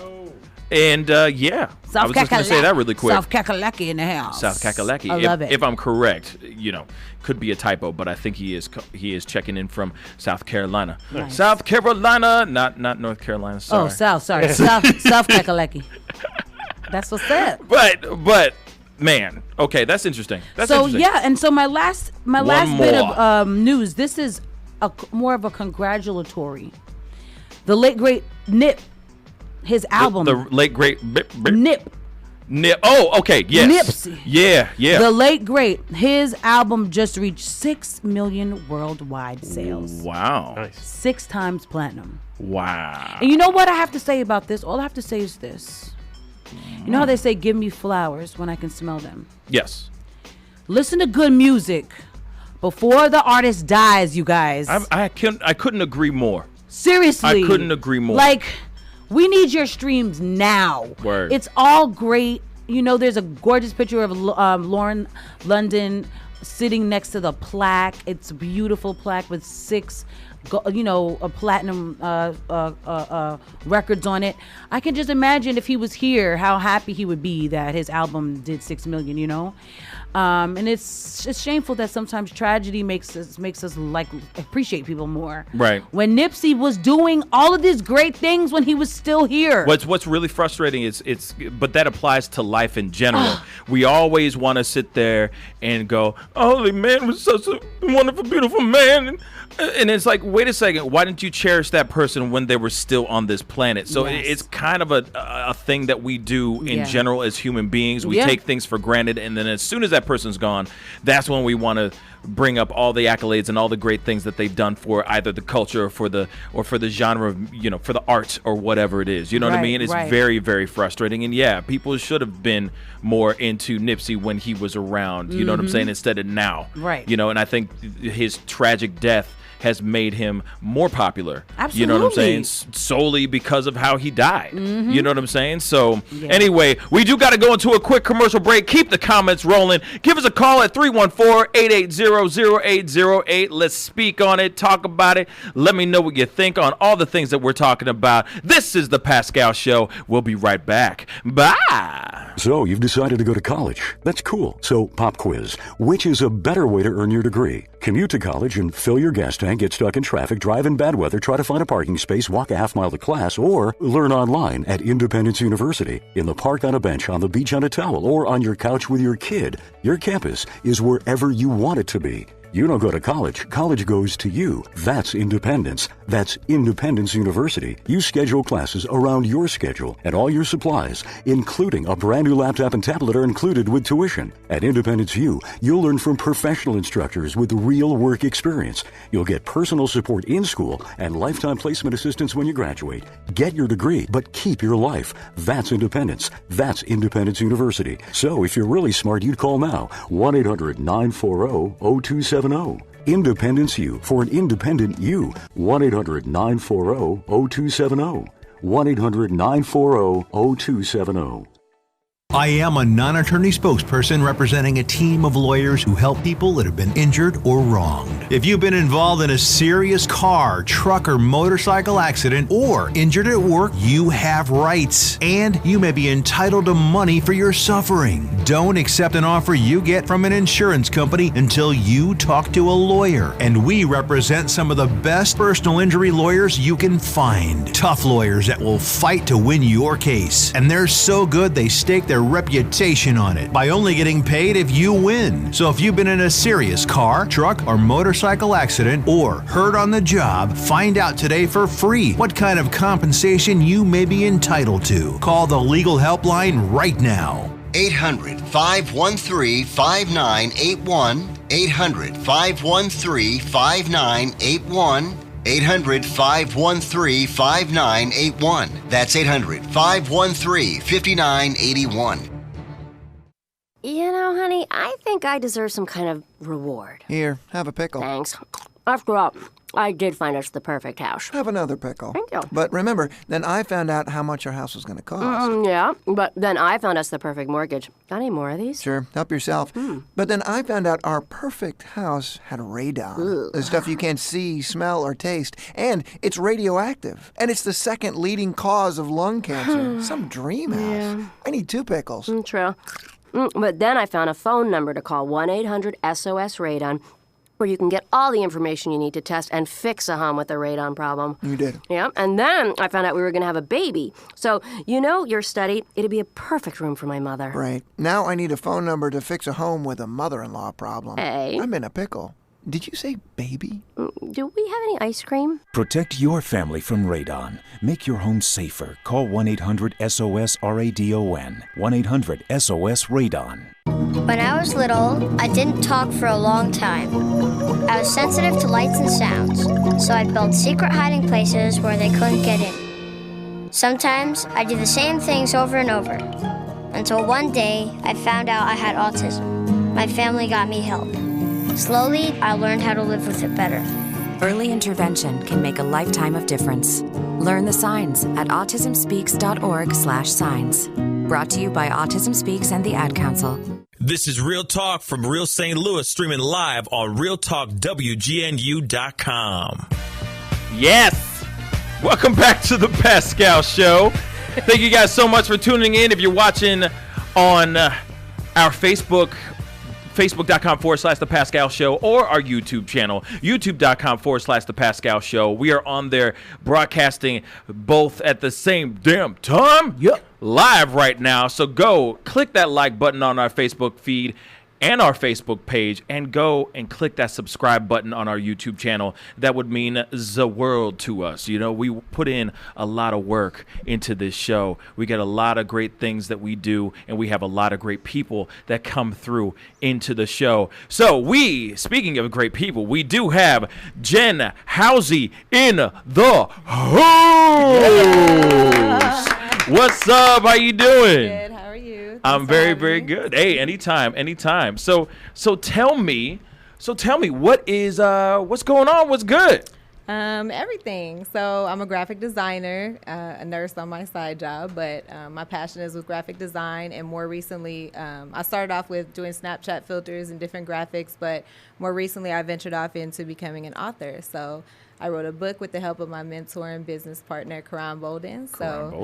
Shout out to I've been hearing a lot of Karan Bolden lately. He's out here, yeah. He's everywhere, man. He's everywhere. He's like Santa Claus. What's going on? He comes at the right time. Yeah, right on. So you're a graphic designer. You're a web designer as well, right? Yes. And then Filtered by Jen is it just strictly filters, like Snapchat filters type of things, or has it like branched out to more things? Yeah, I definitely had to branch out to more things. Initially it did start with doing just Snapchat filters when they first were, like, I guess, popping, but as it's kind of died down, I ventured off into web design and really any graphic that you need. So flyers, I do a lot of promotional flyers.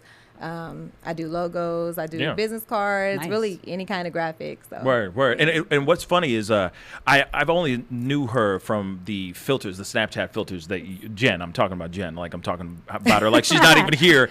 But I only knew you from the Filtered by Jen, the Snapchat filters, and I was like, oh, okay, these are cool. You know what I'm saying? I'm seeing her stuff. But then I started seeing her portfolio of all the graphic designs that she's done, and I'm like, damn, I didn't know you were about that life. Not a one-trick pony over there. I literally thought it was just like a quick little hustle. And I mean, with all due respect, I'm sorry, because that's what I thought at first. I was like, okay, she's got a cool gimmick going on. She's going to ride that till the wheels fall off. But then I saw your work, and I'm like, damn, this girl's skilled. She's got some really good stuff. Nice. So were you always a graphic designer before you got into doing the Filtered by Jen thing, or was it just kind of just developed in time?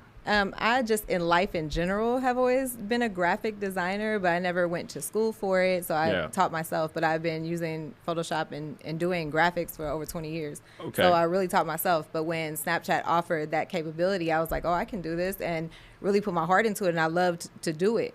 But no, this has been something that I've been doing forever. Wow. But not by trade. So I got a degree in education. I worked at AT&T for 5 years. I worked, and then I went back to school to be a nurse, and this is what really just drives me, though. So doing graphics, that's my passion. It's what I love to do. So here I am. So you're not a nurse. You're not a nurse? No, I'm still a nurse. Oh, so you still nursing, or are you still a nurse? No, I'm still a nurse. Oh, okay. I actually reduced my hours when I first started my business because I was getting so much business that I couldn't work full time. Nice. So so I was like, that's a great problem. Well, it is, but then when your boss is like, well, you can't bring your laptop to work anymore in between cases. So. Right. They're like, we see what you're doing. Right. We know what you're doing. You're making flyers with Meg the Stallion on it. You know what I'm saying? This is distracting to the doctors in here. Right. You know what I'm saying? It's like we ain't got time to see Jess Hilarious in a flyer, just butt out and everything, just booty popping and everything. But understandably so. Yeah, no, of course. But obviously you started focusing more on your craft and what you were doing, and obviously it's developed and it's gotten really, really, really fantastic. Now, I understand that you have a book that's about to drop. Yes. So tell me a little, what's the name of the book? Filtered by Jen. Filtered by Jen. Obviously. How fitting. Easy to find. So tell me, what is that book about? So it's really about kind of my life and things that I went through to get me to the position to where I could even, I guess, have enough confidence in myself to even, take a leap of faith and take a step back from my actual career to launch my business. It's scary. It's really scary. I have 2 kids, so I have people who depend on me. And I made all my business decisions in a really kind of like illogical way. Yeah. But, dreams aren't really made out of logic. So that's one of the things like that my book is based off of, is just like there's little life hacks in there and things that I've done things that I've like learned along the way that's really helped me grow spiritually and as a businesswoman, and to, I wanted to help other people who may not know where to start or might, be feeling down or think that everything that they see looks perfect and it looks like everything was, meticulously done, and it really wasn't. Right. Like at first it was just kind of like, a friend of mine actually was like, oh, you should do this, you should sell this. And I was like, okay. And that's kind of how it started. So, it wasn't like as planned out as most businesses are. It was kind of, some of it was like by the, flying by the seat of my pants. But, people need to take a step of faith and know that if that's what you love to do, like there's no other option. Like you have to do it. Right, right. Yeah, so that's what it's about. Well, let me ask you this, and I don't mean to get too personal, but I'm this is the Pascal show, so this is what I do. But of course, your book. I mean, are you single?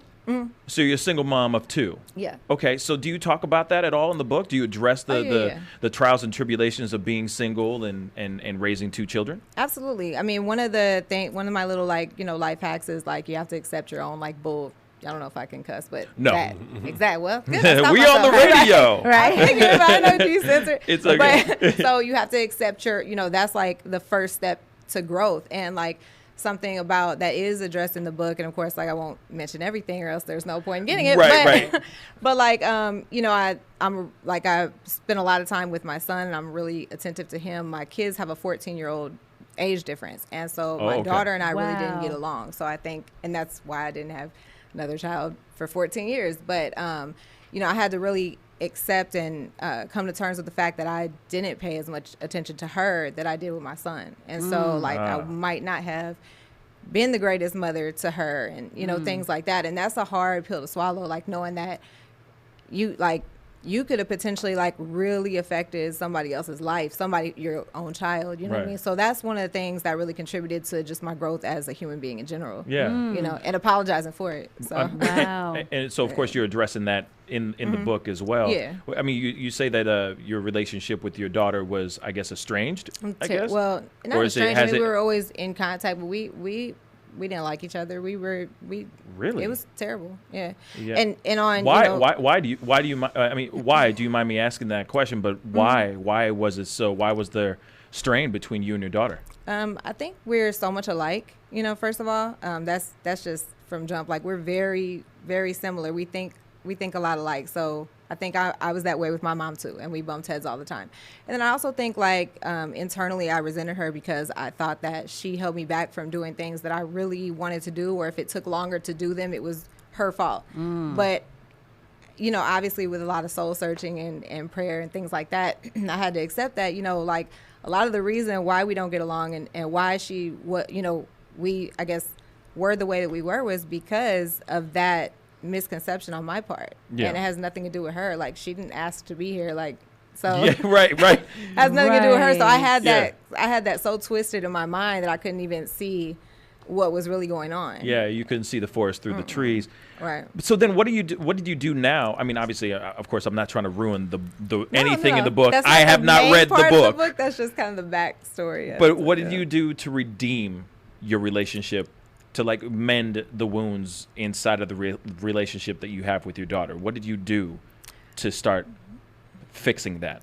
We kind of actually just like within the last several months, like made up and like became really close. And it's, I definitely apologized to her. I mean, there's more things like to it that, like you said, you'll read. But I, of course, I had to start it with apologizing to her and letting her know, like, a lot of the reasons why you do some of the things you do is probably because I messed your head up. You know what I mean? So unintentionally, right? Of course, no, of course, but but I just didn't. I was selfish, right? Really. So, I think that was definitely a start, and hopefully it made her have a little more respect for me too. You know what I mean? Because I felt like she disrespected. She did a lot of things that were very disrespectful to me, but that's probably why. Right. So she was trying to rebel. And trying to say something to you at the same, through that rebellion.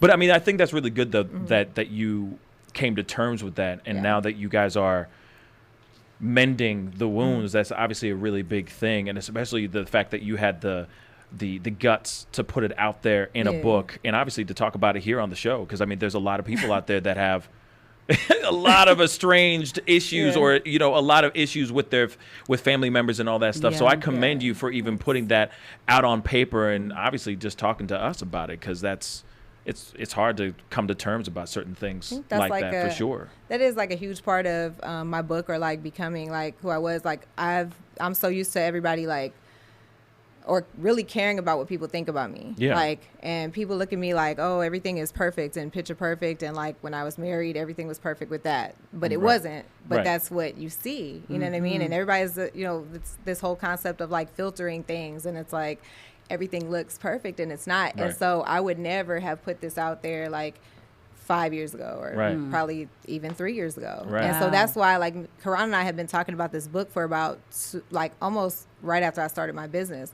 But I wasn't ready. Like I didn't, and just the universe knows when you're ready. So, I didn't have like these experiences. I didn't have that, like, come to Jesus moment. Of, right. So like none of that. So it's like, if you don't have that backstory behind what you're writing, then you don't have a story. So it's like, it just wouldn't have worked out. So that's a big part of like, I guess what makes me who I am today is that I want other people to see that it's okay to not be perfect. It's okay to like mess up and fall, and you're never failing unless you just stop trying in general. So Right. So true.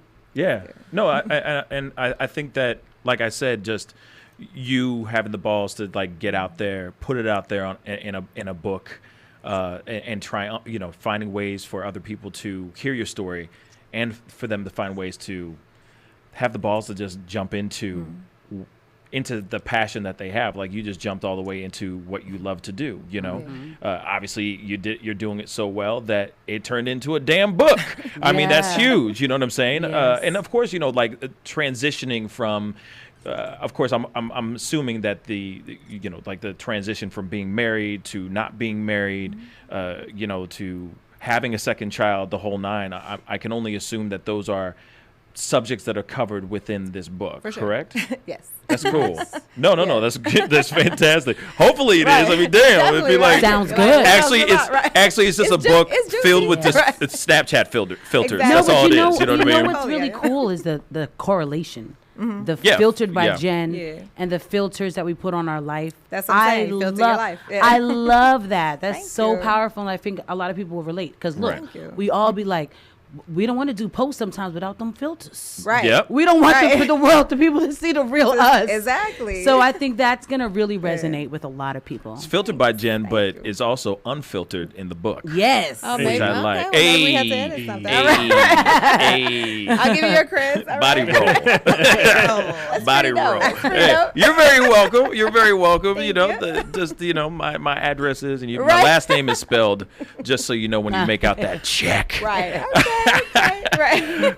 So of course, what's after this? What's the next move? After, obviously, you just did the book is going to be dropping sometime in April, correct? Yeah. Mm-hmm. So after the book is out, what's the next move? What's the plan? Well, as far as I know, we're gonna go like on a little book tour, and motivational speaking sessions with Karan and different news segments and things like that. So all that's to come. Okay, so you're looking to speak. Mm-hmm. Ooh, look at that. Now she's speaking now. Talk about it. Man, okay. That's what's up. Wow. Yeah. Okay. Now, let me ask you this, because when it comes to like speaking type stuff, for someone, I mean, obviously, I don't know you all that well. Mm-hmm. Obviously, I'm assuming you don't have a whole lot of speaking experience. Nope. So where are you going to like cut your teeth? Where are you going to learn how to speak? You know what I'm saying? Like, and here we are. Right here. Today's the first day. Exhibit A. Today's first pancake. Okay. Just jumping.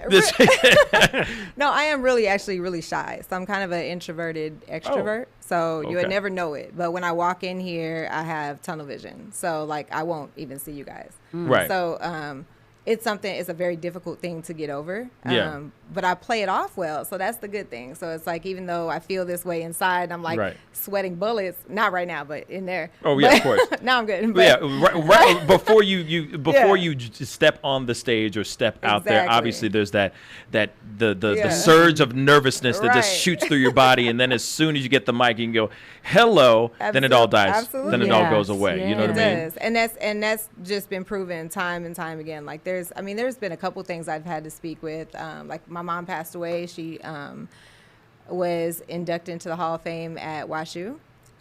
So I had to speak in front of a room full of people on that, and it's about a topic. My mom was killed in a car accident, so I'm sorry. It was about It was about a really sensitive topic for me, obviously. And my mom was a writer, and my mom did speak a lot. She was also an author. That's why she's in the WashU Hall of Fame. She's in the WashU Hall of Fame for sports. She was the tennis coach there.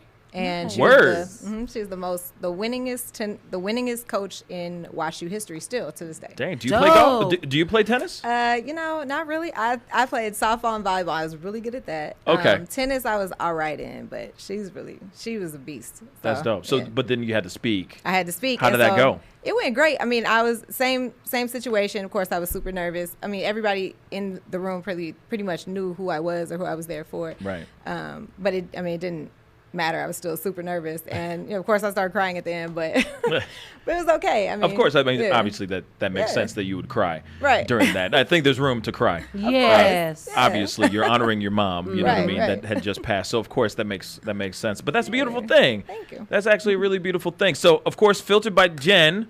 This book is coming out sometime in April. Is there a specific date? Is there a hard date on it yet? No, because we're still working with, I think it's going to be held at the Microsoft store. So we have to work with them as far as release dates. Or dates that they can accommodate us. So Right on. So we'll keep you posted. Yeah, okay. Sure. Well, thank you so much, Jen, for coming in. Please check out Jen Howze. Her company's called Filtered by Jen. She's got a book out or about to be coming out in April, so be sure to check that out sometime in the springtime. We got to go into a quick commercial break. We'll be right back. This is the Pascal Show. Bye. Imagine being denied an apartment because of your religion or your race, or because you have children or a disability. It's so wrong. Yes, but who has the power to stop this? You do. Each of us has the power. The law is on your side. It's illegal for landlords to discriminate because of race, color, religion, sex, national origin, disability, or familial status. If you suspect that you have experienced housing discrimination, file a complaint with HUD immediately so we can investigate it. Fair housing is your right. Use it. To learn more, visit hud.gov/fairhousing. That's hud.gov/fairhousing. Or call 1-800-669-9777. 1-800-669-9777. A public service message from HUD in partnership with the National Fair Housing Alliance. Serving the metropolitan area, WGNU St. Louis. In Africa, 5-year-old Chiru has no choice. She and millions like her must walk miles every day for dirty water. But together, we can end their walk by providing clean water close by. Instead of spending hours walking to get water that makes them sick, girls can be in a classroom that expands their minds, and moms will gain back time to care for their families. Sons and daughters can grow up strong, finally free of sicknesses caused by dirty water. At World Vision, care about clean water runs deep.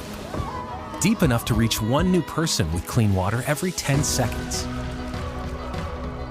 Because every child, every person, everywhere deserves clean water and the chance to rise to their full potential. It's true. When you just add water, you change a life. Learn more at worldvision.org. Dear VetTix, it was nice to spend the night with my daughter and other veterans. It's so humbling to attend an event when you feel appreciated. I had a wonderful time with my family. Thank you for the memories, VetTix. Dear VetTix, thank you for a great experience and for your support of the military and veterans. Thank you so much, VetTix. Our family has gone through a lot the last few years, and this gave us a nice break. Every empty seat at a concert, game, or special event is a missed opportunity to say thank you to a veteran or a service member. By giving your extra tickets to VetTix, you'll help America's heroes reduce stress, strengthen family bonds, and create a truly happy memory that will last a lifetime. So when you really want to say thank you for your service, give the experience, give the memory. VetTix. Give something to those who gave. For more information on how you can make a difference, go to vettix.org. Every year, millions of Americans use opioids to manage pain. Pain can be unrelenting, overwhelming, and all-consuming. So why do so many of us try to manage pain only from the palm of our hands? Doctor-prescribed opioids are appropriate in some cases, but they just mask the pain. And reliance on opioids has led to the worst drug crisis in American history. That's why the CDC recommends safer alternatives, like physical therapy, to manage pain. Physical therapists treat pain through movement, hands-on care, and patient education, no warning labels required. And by increasing physical activity, you can also reduce your risk of other chronic diseases. Pain is personal, but treating pain takes teamwork. When it comes to your health, you have a choice. Choose more movement and better health. Choose physical therapy. Visit moveforwardpt.com to find a physical therapist in your area. This message is brought to you by the American Physical Therapy Association.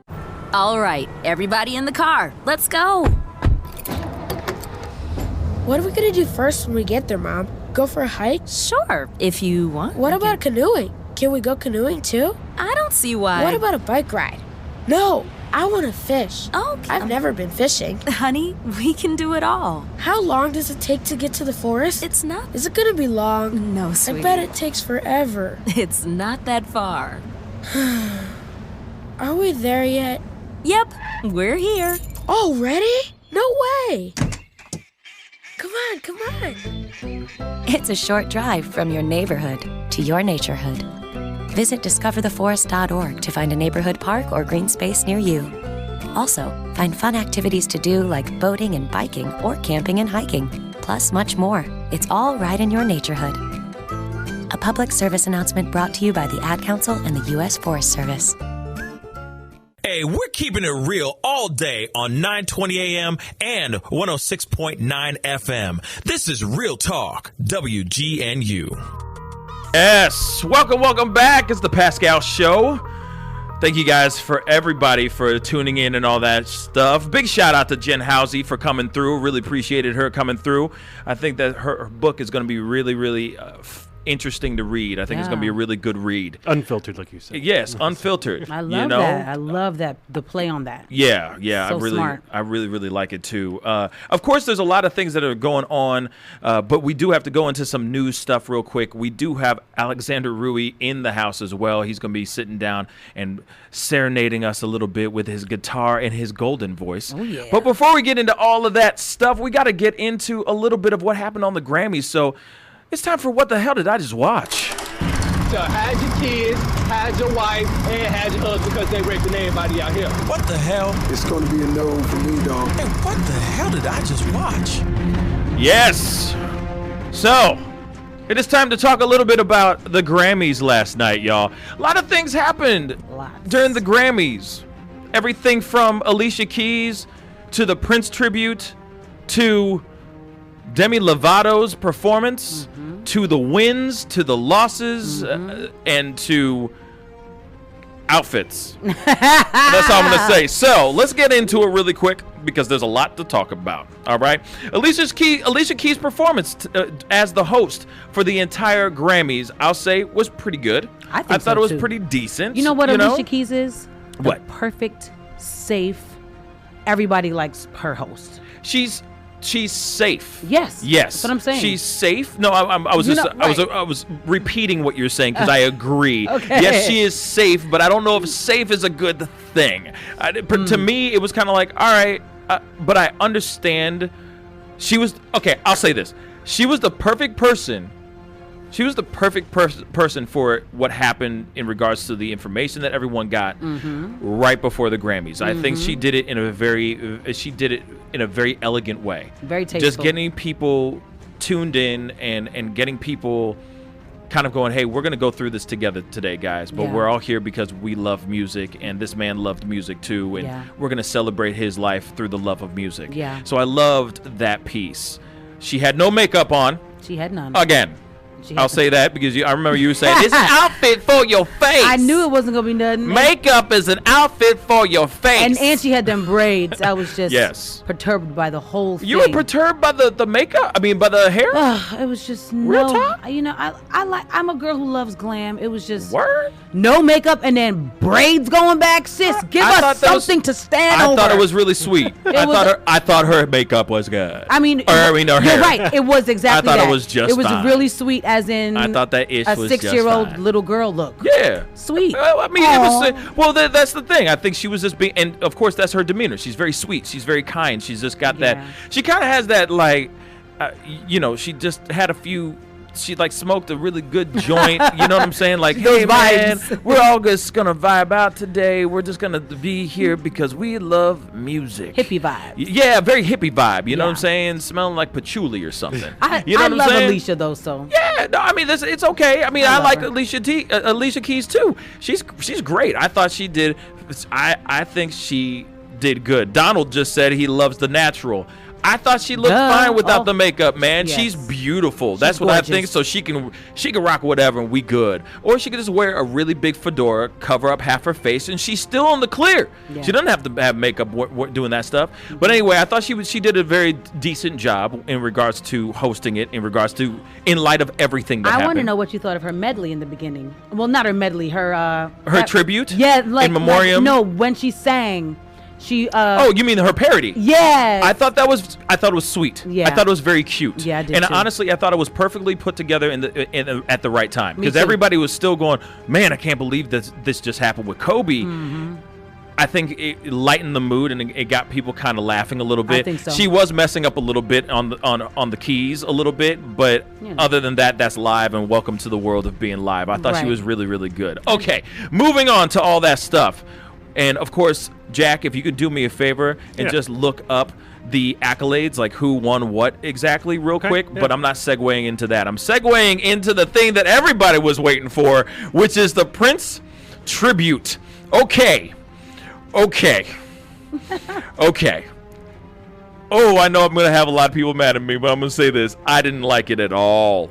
I thought it was lackluster and weak. Oh my Then God. on top of that, I'm an Usher fan. I thought he did good. I think he did really great for what he had to do, but it just felt like there was no soul. It felt very, very whitewashed, and I don't mean whitewashed in the race term. I just feel like there was just no color. It just seemed like the purple bled out. There was no purple in his tribute, which really frustrated me. He did great. He was great. Usher was great. I just felt like the music was just kind of meh to me. So like, and then they turn around and they're showing the girl on the pole, and I was just like, I don't know what's going on here. The band I thought was great, but it was just very safe. And Prince's music live is not safe. It's big, it's loud, it's rock, it's just it's raw, and all that rawness was gone. Usher did a great job though. He did good. You know, he did his Usher thing. You know, he did his thing, and you know, spinning around and leather pants and all that stuff. That was just fine. That was just fine. Wait, who'd you say? Usher. Who's that? Oh my God. Oh dear God, Lord Jack. Jesus. But then the other part of it was like, why are they doing a tribute to Prince now when they could have done one years ago? Or why aren't they doing it at the 10th year anniversary of his passing? Why now? Why not do a tribute to Nipsey? You know what I'm saying? Or something. Which they kind of did. They kind of did, but it wasn't any of his music, though. Yeah, there was. It was his music? That song Higher. Okay, I was wrong. No, but it wasn't. Like, Higher came out, unfortunately, after he passed, not on purpose. Yeah. He was on, that's on DJ Khaled's album. Gotcha. So Nipsey was featured in that record with John Legend that they performed. And you saw they played like that rap clip. Right. That was actually the video. All of that didn't come out till after his passing, unfortunately, because he passed suddenly. But yeah, so that was his song. Yes. But yeah. Yeah, but like I said, I just kind of felt like there could have been another tribute to something else, to someone else, that whole thing. So I thought that was very interesting, and I did put that out to Twitter, and there was a lot of people that were going like, yeah, they loved Usher, they thought that he was dope, that kind of thing. But there was somebody that did bring up like, why are they bringing up Prince now when they could have done this years ago, or waited a few more years and do it at an anniversary, 5-year anniversary, 10-year anniversary. But now it just seemed a little weird, you know. Then also they didn't even end with Purple Rain. Yeah, why? That was the only only critique, because I loved it. So, you know, it's always good to have some. Whatever, Lydia. Listen, I'm just listening. Anyway. I'm just saying, Usher delivered. I loved all the dancing with the girls, how he incorporated holding these women and dancing and singing falsetto beautifully executed. Because he does that. He does. Know what I'm saying? He can do that. Nobody else could have done it like Usher. Now, maybe like there could have been some more like, I don't know, pizzazz. Yeah, maybe in that, but I wasn't. Less plain. I didn't care about any of that. All I cared about was Usher's performance, because to me, if you're gonna do Prince, you better perform the hell out of it. Hey, his performance was just fine. Yeah, I think he did great, and I like his performance was just his fine. incorporation with the girls, but at the end of it, I was pissed. Why? Because Purple Rain. Exactly. Thank you. Thank you. And if you're gonna do something, like, you're gonna end with Purple Rain. I was like, he better do Purple Rain, and my husband was like, baby, it's over, because he was like, you see how they stand, and I was like, no. I was like, it's not. And he just. Purple Rain is coming on. They're posing and pointing to the picture of Prince. I was like, oh no, you tell me it's over? I was like, it's over. And I also feel like Sheila E. wasn't very. Thank you for bringing her up. She didn't really add anything. What was that? I don't know what that was. She just sat there, and it almost seemed like, oh, this is driving me nuts. It was weird. It seemed like it was like, hey, you're having band practice, and you gave your little kid, a drum set. Hey, yeah, you can play in the corner with us, sure. And then it's like, ding, ding, ding, ding. Literally. That's what it looked like. She was there for nothing. I was expecting like a solo from her, or a little bit of her songs, or something, and she was just standing there. I'm like, what is the point of her being? Pointless. There was no there was nothing. There was no Sheila E. in there. I'm like, what's going on, man? So I didn't like that one bit. Me neither. I thought it was lackluster. We in my agree on personal that. I was Thank like, you. What is she doing? Knuckles. What is she doing? Okay. There was this. I didn't like that. Okay. She was pretty though. Oh yeah, she looked great. That was it. She looked great. She looked great. She looked like Sheila E. Congratulations. Right. Yeah. Congratulations for showing up today. Anyway, and ding, ding, ding on the cymbals. Oh, it drove me nuts. Moving on. I'm going to go over to Demi Lovato's performance. Okay, because there was another performance that really drove me nuts, and I'm not knocking anybody who's into country music at all, but there was a country singer playing a song.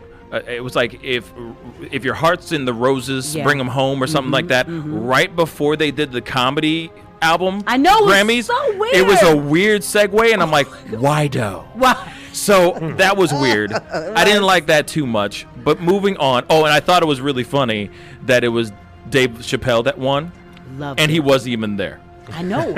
And I love that he wasn't there too. I was like, that's the way to stick it to the man, Dave. Yeah, but he was getting it presented by two white women. Loved it. That's what the other thing I thought was funny Hilarious. too. I was like, oh, he better be making a joke about this right now. I loved all of it. But he won a Grammy, which, congratulations to Dave Chappelle. DC, congratulations. Moving on, Demi Lovato's performance. Okay, everybody was anticipating her performance of anyone live, and this is the first time her performing live since her OD, since she had the OD from heroin. So this, I gotta be honest, if you haven't seen it, go see it. It is unbelievable.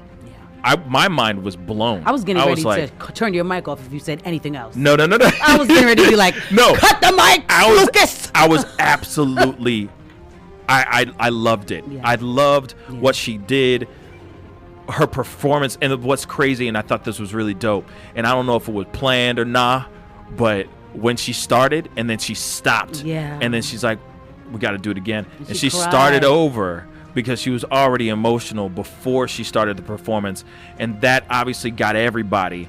She grabbed everybody by the heart right then and there, and then her performance, my God, this performance, that's how you sing, girl.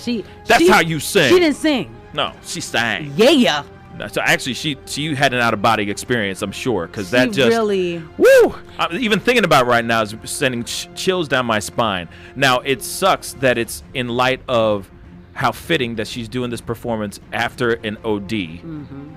But at the same time, it was a very powerful performance. And here's what's cool about that: it wasn't right after, because that would have seemed sort of disingenuous. True. You know what I mean? If it was like 2 years later. Yeah, she took time to heal and probably learn and and grow. So I love that they let her have her time away. Yeah. To learn her lessons. Yes. And so she did that performance and she got a standing ovation, y'all, because she put everything and the kitchen sink on that. She left everything on that stage. Yeah.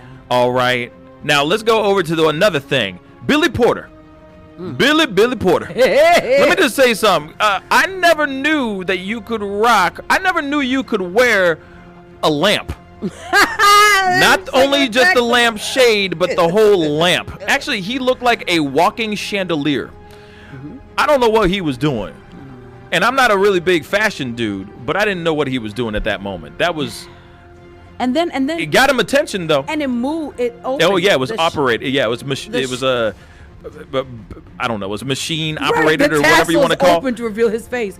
I mean, I will say motorized curtains for his face. Exactly. I will say he got everybody talking, and I'm sure that was his purpose, because I mean that's not like wearable fashion.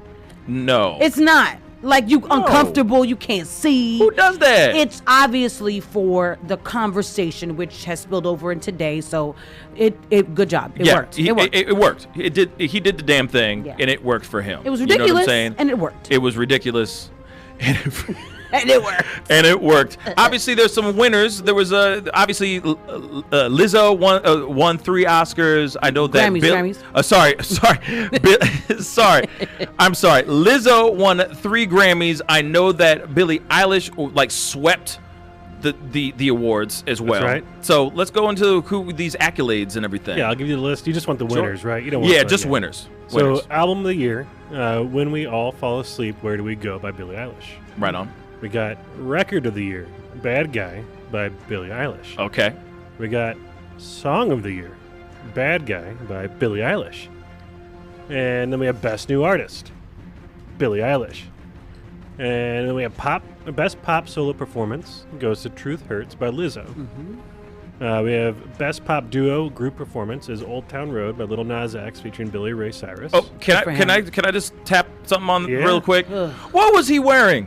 What was that? That was a hot pink whatever. Did you see the performance? He is out and about. I hated that performance. I didn't see the performance. The performance was like, they just infringed on his moment. He had the group BTS. He had some little boy Mason somebody. He had the DJ group, whatever, I can't remember the big famous DJ, and Billy Ray. Billy Ray, cool.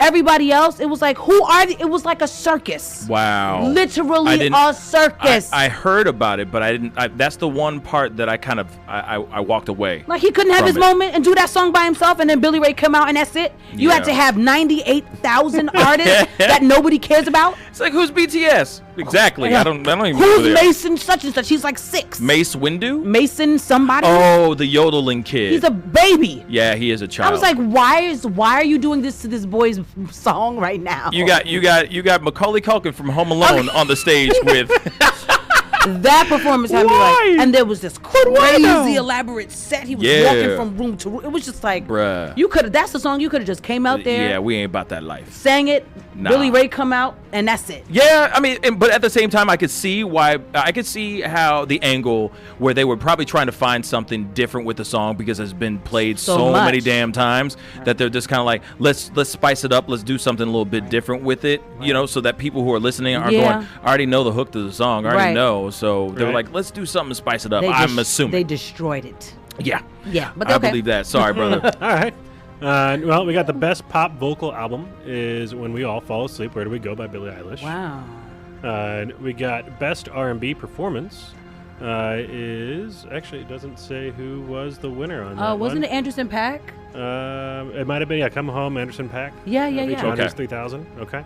Best R&B song was "Say So" by PJ Morton featuring JoJo. Yay, PJ! We got best R&B album was Ventura by Anderson .Paak. Shout out to Coco Sarai. That's my homegirl. She won a Grammy for writing on that album. Oh, that's what's up. Very exciting. We got best rap performance is "Racks in the Middle" by Nipsey Hussle featuring Roddy Ricch and Hit Boy. Okay. We got best rap song is "A Lot" by 21 Savage featuring J. Cole. How do you get that? A lot. Yes. A lot. Best rap album is Igor, Tyler the Creator. Shout out to Tiffany Stevenson, by the way, another friend of mine who won a Grammy for that album. That's dope. But by the way, I do want to say something real quick. I know there's some people that are on the fence about Tyler the Creator's performance, and I'm gonna say this: that was fire. I loved that performance. Literally. Literally it was fire. But I loved it. I thought his performance was crazy. He just was wilding out. I loved it. Eminem vibes. I'm the real shady. Yes, I'm the. Oh no! With all the Tylers. My girl was like, "Yo, will the real Slim Shady please stand up?" I was like, facts. That's the first thing I said. But I had to tell my daughter, though. I was like, just so you know a little history, Eminem did this first. Okay, now back to watching. Right. And then it was like, but I loved, it was like performance art. And then it was kind of like not at the same time. I loved the ending. Woo! Man, that dude he left everything on the stage too. Yeah. So, yeah. In which we're going to talk about, because, he did have something to say about everything in regards to the Grammys and all of that here very, very shortly. But, Jack, a couple more, right? Yeah, a few more. So, best compilation soundtrack for visual media was A Star Is Born, and the various artists involved in that. Best music film was called Homecoming by Beyonce. Yes. We got the best spoken word album is Becoming by Michelle Obama. Really? Yeah. She won a Grammy. Yep. Damn. Go ahead, OB. Okay. Shoot, run for president. Run. Anyway, run. Moving on. We got producer of the year, non-classical, went to Phineas. That's a Billie Eilish's brother. Yep. We got the talented group, talented duo. Absolutely. Did you see her performance? I did not see her performance, She but did I heard it was really great. She created a whole moment, and it was perfect. Right, especially with everything. Yeah. In light of everything that's going on. Yeah, and it was simple. It was kind of perfect timing. Sat there, sang, her brother played. It was gorgeous. Yeah, Nice. but unfortunately, we got to go into a quick commercial break. When we come back, we still got Grammy Watch to talk about. We'll be right back. This is the Pascal Show. Bye. WGNU is Real Talk for Real St. Louis, and we're coming to you live on 920 AM and 106.9 FM. You better ask somebody. You can also find us streaming live on RealTalkWGNU.com. All up and down the East and West Coast. That's Real Talk WGNU on RealTalkWGNU.com. Point, click, and hey, listen live. Well done. Bear up. Let's go! Dixon, deep three. Yes! Dixon is on fire. Headed to Silva for a high-flying slam. Head coach Dana Ford and the Missouri State Bears men's basketball team ready to take the Missouri Valley Conference by storm. Join us for every Bears dunk, block, three, and steal. Join us for every Bears moment. Join us on the Missouri State Sports Network. Attention sports fans, now you can watch every football game you want all season long without leaving your home with Dish for about $50 a month. Compared to your cable bill, you can save almost $600 a year. Call right now and sign up for Dish and watch every football game you want. With Dish, there are no boxes to pay, plus get free installation as soon as tomorrow if you call now. And with Dish Anywhere, you can watch your favorite sports and channels on your smartphone, tablet, or laptop. Be one of the first 100 orders right now and get a free voice remote. Don't miss a single football game all year long and save a ton of money. Get a free voice remote and free installation as soon as tomorrow. But you gotta call All American Dish right now. 800-296-1302. 800-296-1302. 800-296-1302. That's 800-296-1302.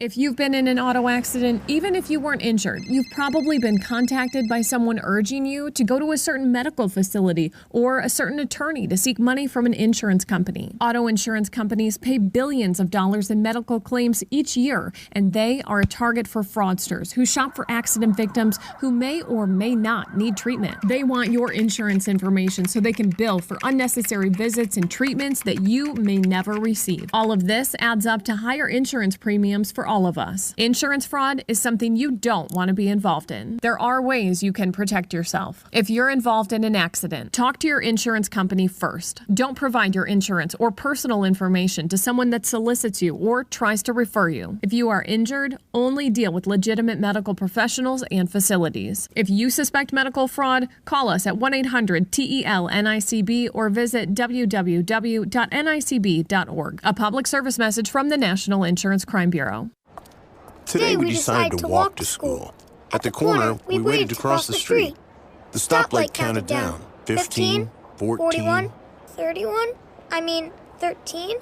We took a left on Carroll Garden Street. Garden Street? Loud music was coming from a car. Danny's a smart kid, but he gets so distracted. There were so many other sounds, I didn't know what to focus on. Danny, Earth to Danny. Suddenly, he realized he forgot his homework again. I left my homework on the table. At the school steps, we hugged goodbye. I really hope he doesn't have another bad day at school today. When you can see learning and attention issues from their side, you can be on their side. That's why there's Understood.org, a free online resource for the parents of the 1 in 5 kids with learning and attention issues. Get personalized recommendations, practical tips, daily access to experts, and more. Go from misunderstanding to Understood.org. Brought to you by Understood and the Ad Council. What's up, y'all? You're on WGNU 920 AM and 106.9 FM. Real talk for real St. Louis. Hey, welcome back to the Pascal Show. Thank you guys so much for tuning in. We got somebody in the house, very special dude in the house. We got Alexander Ruwe in the house. Yes. What's up, man? How you doing, man? It's good to see y'all. Thanks for having me. Hey, anytime, man. Anytime. Got that voice. It's a pleasure to have you on the show and stuff. Tim, you gotta force it, man. It just comes out. Yeah. Wow. Although he's like, wow, you gotta try. He's like, I wake up like this. Anyway, he's going to be playing a little bit of music for us in a little bit here, but at the same time, we still got to go into a little bit of these conversations that have been going on. A lot of things happen before and after the Grammys. Now, Tyler, the Creator, went on to I guess they had a press after show kind of press conference. Of course, he won an Oscar. I keep on saying Oscar. Love them Oscars. I love Oscars, I guess. know. He won a Grammy for his album Igor. And, of course, he had something to say in regards to the Grammys and the genres that the genres that his music keeps getting put into, like the categories that he gets put into all the time. And we got a little soundbite, so here it is. It could just be, acknowledged in a world like this. But also, it sucks that whenever we, and I mean guys that look like me, do anything that's genre bending or that's anything, they always put it in a rap or urban category. Which is, and I don't like that urban word. It's just a politically correct way to say the N-word to me. So when I hear that, I'm just like, why can't we just be in pop? Why can't it just, you know what I mean? So I felt like half of me feels like the rap nomination was a backhanded compliment. Like, my little cousin wants to play the game. Let's give him the unplugged controller so he could shut up and feel good about it. Well. Yeah. Them some fighting words right there. The kid getting the controller that doesn't work so he can act like he's playing the game. I don't know. You know what I'm saying? It's like, it's not always just categories are made for a reason, right? Now, if he wants to be pop, if he wants to be considered just pop records, then be considered pop records, I think. But I don't know. I think that there's a genre that he came in with, and I guess sometimes I can see being pigeonholed in that genre, but I don't know. I think what he's saying is a little extreme, in my personal opinion, because Beyonce makes pop records too. You see what I'm saying? So, but Beyonce also raps sometimes, and she'll still be put in pop. So I feel him in the sense that, and I totally agree with him on the word urban music, urban records. Yes, I hate it. It means black or ghetto to me. Every time I always thought of urban, oh yeah, it's an urban record. It's like, oh, it's a hood record. Like basically what he said. And I'm kind of glad he said this because I love wild cards. I love people who speak what other people in the industry are thinking. Right. And this is a popular thought. Rap is the new pop. It is the new pop. Rap is everywhere. I mean, in commercials, they're rapping. But at the same time, sorry, I don't mean to stomp on your toes there. I was stomping the hell out of your toes. But the thing is that the rap is still a genre. Rap is still a category. Pop is still a category. I understand that rap is now pop. Right. Definitely, we can't fake the funk here. Right. But at the same time, though, there's still a category for rap. There's still a category for pop. And I think basically what this conversation is going to bring up is that they need to kind of figure out how to bend these lines a little bit and be a little bit more inclusive into the pop category. Right. I think. You can't get rid of rap as a genre, but when there's rap that, like his type of rap, could be either. And I think his whole thing is don't just automatically just make it rap to give me that award. Yeah, just because I'm black and I'm rapping on some beats that suddenly it's just one category. It's like I should be in the pop categories as well. There should be options. I see what you're saying. There should be options for people like him. I'm going to throw this over to our new friend, Alex Ruwe. What do you think, my brother? I think you're right. I think he made a good point by bringing it to the table. On the same token, I don't think he's making pop music. I don't think that's where that's not the category that I would ascribe to his music. Okay. Right. You wouldn't think he's pop. And a lot of people agree with you. I don't think I would put it there just yet. I like the fact that he's bringing a point because he doesn't want to be pigeonholed somewhere. Right. I think that conversation needs to be had. But I don't think his album's up for pop album of the year. I don't think so. Okay. Fair. I feel you on that. And I agree. I feel you on that. This album to me is not a pop album. But I don't know if it's rap. I would call it like alternative. Because it's it's so different. I hate that word alternative because it makes me feel like it's like adult music, like adult contemporary. Alternative makes me think that. Well, I mean, adult contemporary is a genre, but do they have awards for that? AC? I don't think they have AC category. No, because if they did, John Mayer would still be winning awards right now. He ain't. No offense. I don't know. It's hard, but I definitely agree. I don't think he makes pop. But I mean, look, it's subjective. Okay. That's the thing. It is subjective. It's subjective. Yeah, it's a matter of opinion. It's all in the ear of the beholder. Exactly. You know what I'm saying? It's kind of like, oh yeah, that bangs, that's pop, and it's like, no, bro, that's urban. Right. It's urban. Right. And it's like, no, come on, man, come on. It's alternative. So I can say it's alternative. Yeah. I feel like you're putting a death sentence when you say alternative. You know what I'm saying? Like, I don't know. I don't where's an alternative radio station that isn't for rock? No, but think about it. But Tyler the Creator does not play on the radio, and he said it. He said it in there. He said, "I don't make mainstream," and that's why I call them alternative, because alternative are songs that may be wildly successful, but they're not mainstream. But he ain't pop though. So if you're not being played on the pop radio stations, why would you be? Why are you tripping? Right. About being considered pop if you're not on pop radio. Right, your music's not even popular. So what I'm saying, like Billie Eilish is not gonna come over here and go, yo, wait a second though, I should be on the rap genre too. You know what I'm saying? Because I do have these beats that go hard and then I rhyme on top of them, so therefore I gotta be rap. It's like, wait a second, no, it's right.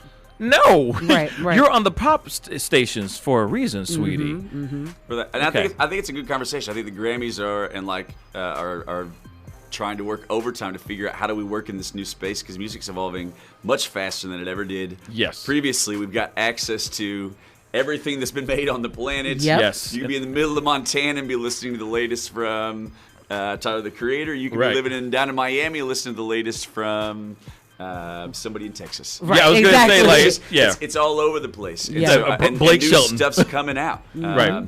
real fast. So it'll be interesting to see how they sort of modify their awards in the years to sort of, he's not just rap and she's not just pop. And where do we, now that people are sort of genre bending, what are we going to do with this stuff? Yeah, exactly, and especially the genre bending side of things, because now everything's meshing, just kind of like what America does. It is. We're all meshing. We're all bumping uglies. You know what I'm saying? So eventually the music's going to do the same damn thing. Yeah. You know what I'm saying? So it's like, all right, not everything should be confined in a box. Yeah, for sure. And it's like trying to find categories.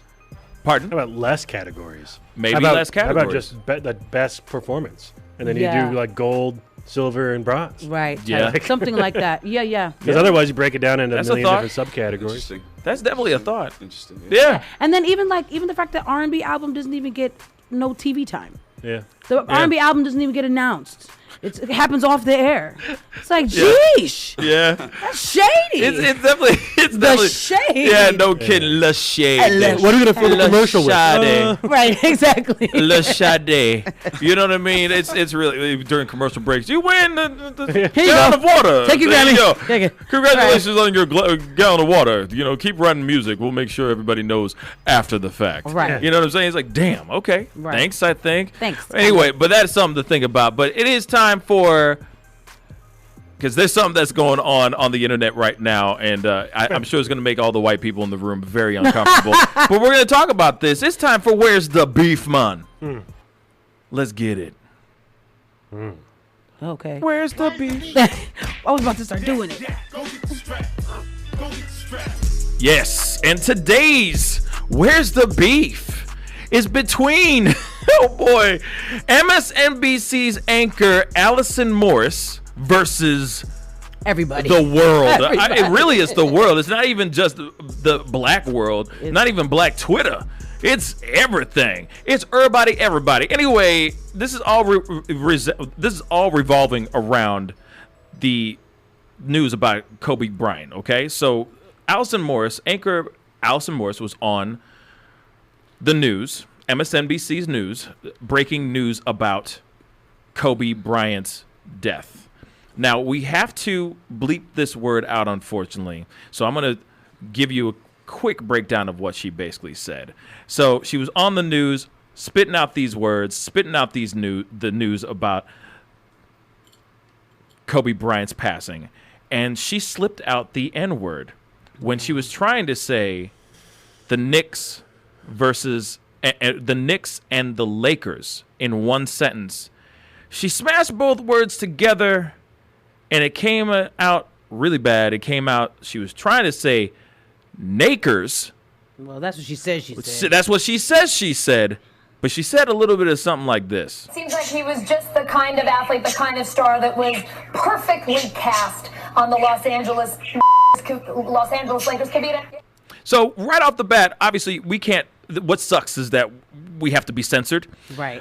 In regards to this situation. But she drops the N-word. She drops the N-bomb, like literally 2 double G in a hard R. Yeah. But she went to social media and said, no. I accidentally said Nakers and not the N-word. Of course, Black Twitter lost their damn mind. Twitter in general lost their... Instagram lost its damn mind and said, oh, no, sweetheart. You said something else. So I'm throwing it around the room because I'd love to hear what you guys think, because everybody's heard it pretty much. Alex, have you heard it? I had not heard it. You had not heard it until just now. This is news to me. It's okay. It's okay. It's okay. I'll introduce you to Black Instagram here in a second. but here it is. I would love to hear what you guys think, because there's a whole movement called Fire Allison Morris right now all over Twitter and Instagram, probably on all the social medias. And I just want to hear what you guys think on this situation, because it's very, very, it's sticky. What do you guys think? I'm going to throw it to Jackie. Jackie Buck, what you think? My hands are sweating. Oh. Just thinking about the backlash that she has gotten. Yes. And like, I don't want to say too much because I don't want to misspeak. Right. I'm not going to paraphrase her. Nothing. Like, look at this. Look at my hands. My hands are literally they're literally moist. They're moist. They are moist. Clammy. Oh my dear God. because of course I want to throw it to my white correspondents in the room, because I love to hear some Caucasian opinions about this. Is it a Freudian slip? Is it a which is real bad if it is. Oh yeah. Did you hear it? I heard it, and I replayed it a few times because I was like, nah, she meant pants. Yeah. Right. Knickers. Yeah. Knickers. I'm not gonna say it. Yeah. Like you're not gonna trick me. You're like, I'm not gonna say it. Yeah. She meant pants, not the N-word. That's crazy though. And no, she really did say the N-word. There's a lot of pressure on air. Yes. And when you're speaking live during an event like that, right? Take your time. I don't like that. You gotta breathe. Like I'm done. Like I don't have any. Like I can't respond to it. I don't understand. Like I don't know. She messed up. Right. That's what it is. How do you respond? I don't think it was on purpose. I don't think it was a.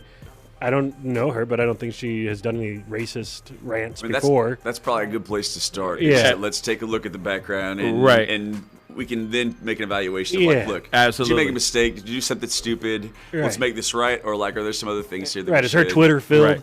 Yeah. Like, is she how on point is she outside of this? Right. Like, just do it. So I'm sure somebody's doing a deep. I guarantee you, somebody's doing a deep dive on all of her social medias, just trying to find something, just a little hairline fracture in there, to just find some fault in this whole thing. But I want to ask you guys out there too. Comment down below. Let us know what you think, or give us a call at 314-880-0808. Should she get fired for this thing? Should she get fired for this thing? You know what I mean? I'm gonna throw it over to Lucas in the booth. What you think, man? So I honestly, 100% honestly, really do think she meant to say the Knicks and Lakers put together. But I will say, when I was putting together this video, I was like, okay, we probably get away with playing this. And I listened to it again. You're like, hell and no. Again, and again. There's I was no like, K in there. I was like, I don't hear a K. Can't put but two G's and a hard R. I do hear that, but I don't think she really meant the N-word, but she said it. Right. She did. Now, I understand everyone has it in their vernacular because it's America, baby, right? And everyone listens to hip hop of some sort, and there's the N-word being dropped every which way, okay? Doesn't matter if you are the most unracist white person in this planet, you still have the word in your vernacular, regardless. It's still in the back of your head, regardless. Just like water, just like words like the, any of those things. You see what I'm saying? What's up? I'm trying to think. In the back of her head, she probably knew what the sentence she was going to say. Like she probably had a script she was saying. Right. So she's probably thinking in her head, I shouldn't say this word. Don't say this word. It's easy to just say this word. I said the word. And then she said it. Right. Well, hold up though. Hold up on that. Hold up. Wait a minute. What? That doesn't make any sense, because why would she think in the back of her head, oh, don't say the N-word, when you have Knicks and Lakers next to each other? It's not like they said, let's abbreviate it today, guys. Let's call it Nakers today. She probably still had in the back of her head, if I put these two words together, it's going to sound like this. Don't do that. I don't think so at all, bruh. Yeah, I don't know if it goes that's some that brain work. That goes deep. That is some genius brain work type of thing where, like, then she's somebody I would not want to play freaking, like, crossword puzzles with or something. You know what I'm saying? Or what's that game with all the words? Scrabble. I would not want to play Scrabble because she would be a genius at the game. I don't think that in her head she was thinking that. I think it just slipped out. But I don't think, like I said, it's in everybody's vernacular. It's in everybody's vernacular, regardless. You listen to any Kanye song, you know what I mean? You go to a club or a bar or a party or a concert, and they're saying that everybody in the world is going, nah. You know what I mean? Everyone's just screaming out the N-word. So it wasn't in the back of her head, but I do think it was a mistake. I think it was just a slippage. I do too. I think it was slippage. I don't think it calls for a firing. I really don't. Okay, then unless she really meant it, and there's some sort of background for the reasoning why she said that. Okay. Then my next question then to everybody then goes like this. Just last year, somebody here locally, an anchor locally, made a mistake. Oh yeah. Slip of the tongue. He was under fire really bad and possibly lost his job solely because he said Martin Luther C word Junior Day. It was a slip. Slip. It was slippage. Again. I think, Very, very great guy, by the way. Very nice guy. I think in Total both those slippage. cases, and Should he get fired too? no, I don't think either of them should get fired. I think you should get fired when you say like nappy-headed hoes like Don Imus, like when you intentionally call out. You when want to you're- die. Yeah, no, but when you're intentionally racist, That's career suicide. then you should be fired or like. Yes. But I think like when I listened to this, I honestly felt really bad for this lady, and they are dragging her by her dragging. hair. They're dragging her. dragging her, and I honestly, it sounds like a nightmarish mistake. Yeah. You know, like I've cursed by mistake, where like you say, you know what I mean? Like there's been instances where you and like let's say you were in church and that I've been happened in there the too. pulpit or something. People would want to assassinate you too and think you're, oh, she probably curses all the time. Yeah. Oh, no, she's not a godly person. It's like, Exactly. no. And so I don't think this lady's some racist who like loves using the word all the, because that's what people are like. You will never say that by accident. And I'm like, she does. She talks for her living. She reads papers all day. I'm sure this is not her first error. This is just the first worst error she's ever made. Well, So I feel for her, and she clearly said the N-word. she clearly said the two G's and a hard R. What do you think, Alex? He didn't hear it yet. Oh, I yeah. hadn't heard it, but Well, back but do to you what I think- originally said yeah. as far as like how to handle it is I would.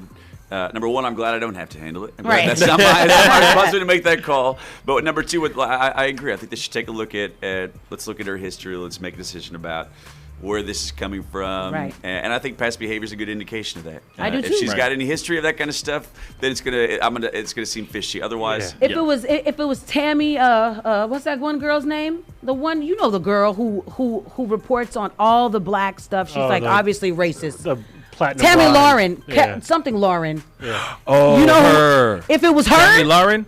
Ooh. if it was her, put her head on a stake. No, see, but here's the thing. Because she has a history. But of here it this. is, though. For me, I'm like, please, Tommy Lauren, say it. I know. Do us all a favor. It just Do a career suicide and say it. Please. Because she's the type we know says it. obnoxious. As soon as she gets in the car, she's just saying it. Oh, all day. Anybody? Anybody? And she's just calling the black SUV That. the word I'm- because it's just black. I'm telling you. You know what I'm saying? Oh man, she irks my soul. But I do want to know what everybody thinks in regards to that. So definitely comment down below. Let us know what you think. And of course, you can always call us 314-880-0808. Do you think this woman should get fired? I'll tell you this though. I think that real quick before we go into commercial break, I think what's going to happen is, and I think this is what it's going to happen. First off, real quick, sorry, why not Fox News? You know what I'm saying? Like, why MSNBC, man? Why not Fox News? I was really upset about that. But anyway, moving on. I think what's going to happen is she's going to be sent on location to a bunch of stuff. She's going to be knocked down. She's going to get demoted. Get that I think desk that's work. what she's going to get. No, I don't even think desk work. I think they're going to still use her because she still has a contract that she has to uphold. She still has to be on camera. So I think they're just going to have her fly out to places and do puff Small pieces news, and right. stuff like that to keep her not fully in the news and fully on the air, but keep her on the air. That's what I think. That's what's going to happen. But, I, of course, could be wrong. Anyway, we got to go into a quick commercial break. When we come back, it's a musical performance by the man, Alexander Ruwe. We'll be right back. This is the Pascal Show. Bye. Paid non-attorney spokesperson paid for by the Sentinel Group. This is an important message for anyone diagnosed with cancer after being exposed to Roundup or other weed killers. A California jury recently found Monsanto's weed killer caused a groundkeeper's cancer and issued a verdict for $78 million. More evidence found that Monsanto, the manufacturer of Roundup, may have known that Roundup and other weed killers were likely linked to organ damage and cancer. This information was hidden from the public as proprietary trade secret since 1981, and Monsanto may have failed to adequately warn about the potential risk of cancer. If you or a loved one was diagnosed with cancer after being exposed to Roundup or other weed killers, you may be entitled to significant compensation. Call the Sentinel Group now. You'll pay nothing unless there's a recovery in your favor. Don't fight it alone. Call 1-800-684-1380. 1-800-684-1380. That's 1-800-684-1380. 1-800-684-1380. Are you over 50? Would you like to get up to 33% more income in retirement? Then call now for this free book, Annuity Do's and Don'ts for Baby Boomers, from a leading financial firm on maximizing your income in retirement. That's right, free. This free book reveals little-known truths about annuities in simple-to-understand terms that will help you make the right choices before buying an annuity. And it's free. As a bonus, we'll also throw in a free annuity rate report summarizing the rates and benefits from financially strong insurers. That's right, annuity do's and don'ts for baby boomers and annuity rate report, both absolutely free for calling today. 800-716-4650. 800-716-4650. 800-716-4650. That's 800-716-4650. Producers have the appropriate licenses for the products they offer. Increased income is possible using strategies suited to your goals and may require buying multiple annuities and holding them full term. This is Real Talk from Real St. Louis, streaming live on RealTalkWGNU.com. Yes. Welcome back to the Pascal Show. We do have some birthdays today, so we're going to go through them really, really quick before this performance. What's good, Jackie Buck? Let's stick with the music theme. We got Wolfgang Amadeus Mozart. It was his birthday today. Oh, shout out to Mozart. Yeah. Wow. I didn't know. Today's his birthday. That's dope. Yeah. That's That is dope. dope. We got comedian Patton Oswalt. Wow. Yeah. today. Funny guy. Yep. And he is, let's see, also following up with Guillermo from late night fame. Guillermo with what's Jimmy Kimmel. With Jimmy Kimmel. Yep. Today's his birthday too. His birthday. I'm yep. sure they're going to pull a prank on him on the show. I'm sure tonight.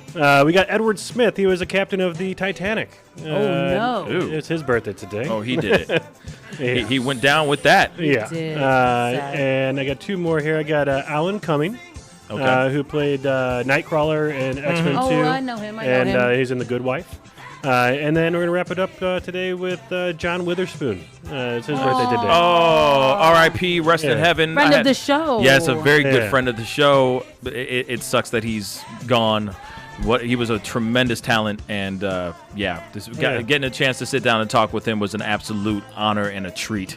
So happy birthday to that man, and may he rest in heaven. All right, so moving on, it's time to have our friend Alexander Ruwe rock the joint. But before we do that, I understand real quick that you have a children's book. It's called Good Night, Little Darlings. I mean, you got a children's book, bro? What? Tell me about that real quick. So I've got three nieces, and about 4 years ago, I wrote a lullaby for them called Good Night, Little Darlings. Word. And 2 years ago, I partnered with an illustrator who brought it to life, and it's just beautiful. And now I'm in the printing process to get it all wrapped up. Wow. But that's the biggest expense, so that's the hardest step to get through. Do you have a release? So you don't know a release date yet? I would imagine this fall. Okay. Imagine this fall. And that's awesome. Yeah. If you follow me on Facebook, Instagram, Alexander Ruwe or Alexander Ruwe Music, you can know when that's going to come out. That's dope. Stick around. It's going to be pretty cool. Congratulations, man. Nice. I love it. Well, you do have a song that you're going to be performing because you got the guitar out. You didn't put it out here for no reason. So what's the track called? What's the song called? I've got an album coming out again, probably this fall. And this song is called Tempted. Tempted. Nice. All right. Sexy like. Sexy like. Let's get it.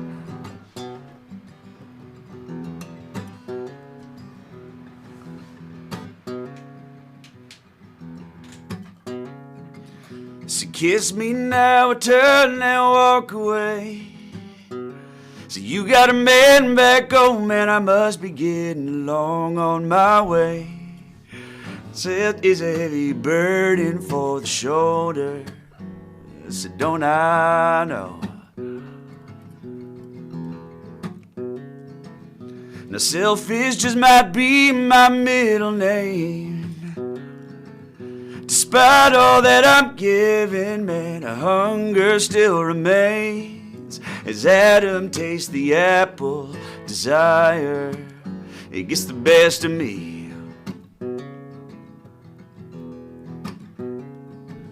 Now I ain't proud of what we're here to do, but girl, I just can't help myself. Oh, when it comes to you, so tempted, go on, let your head down, yeah. And I said tempted, and no turning back now, no. Said, are you in or are you out? This ain't to talk about. If we're gonna sin, let's make it worth it. Tempted, go on, let your head down, yeah.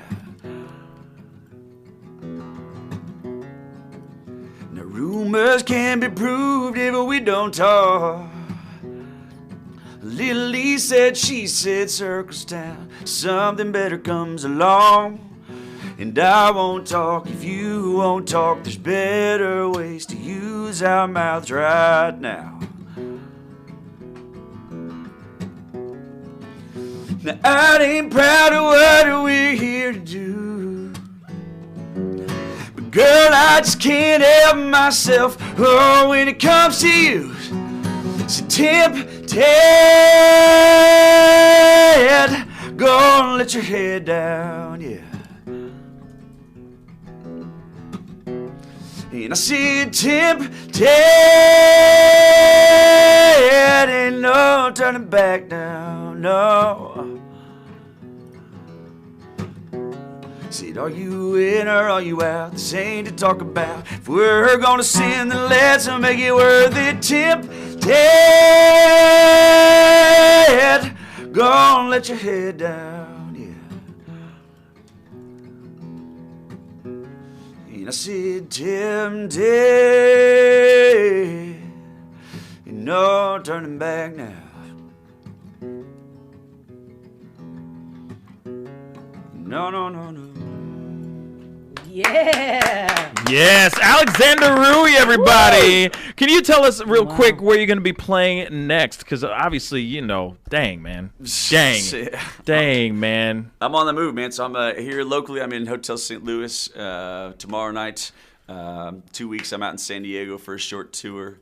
But I play regularly at Tin Roof St. Louis, Broadway Oyster Bar, and then a bunch of private events for companies and weddings and stuff like that around the Yeah, city. baby. Yeah. Nice. Sounds so oh, good. man. You know, man, I love you, man. And I'm so happy you were able to come through and bless us with some really great music, man. It's nice to have some music on the show. Of course, not only just the music that we've had, but just different walks of life, different things. You know what I'm saying? Different sounds. Man, you can play that guitar, man. Like, you really do play that guitar. I love it. I love it. Keep doing what you're doing. Please go and check out Alexander Ruwe Music, okay? Go check that out on Facebook and on Instagram, right? Facebook, Instagram, my website's alexruwe.com. Go check him out. This guy's very, very talented. Yeah. Anyway, we gotta get going. It's about that time. I want to say a big thank you to Jen Howze for coming into the house. And that's funny. Jen Howze, Alexander Ruwe. There's a lot of E's going on today. But anyway, I want to say a big thank you to Alexander Ruwe for coming in and blessing us with his voice and his guitar skills. One more time for him. Put your hands together for that guy. Very, very talented. Go check his stuff out. Please go check it out. We got to get going. Man, thank you everybody for tuning in. And if this is your first time checking out this show, go give our Facebook page a like, hit that notification button. And of course, go check us out on YouTube, youtube.com/The Pascal Show. We are on there live on that there as well. That's Monday through Friday, 9 a.m. to 12 p.m. right here on The Pascal Show. It's time to get going. Be good to yourselves. Be good to one another. And we'll see you guys tomorrow. Have a marvelous Monday. See you guys later. Bye.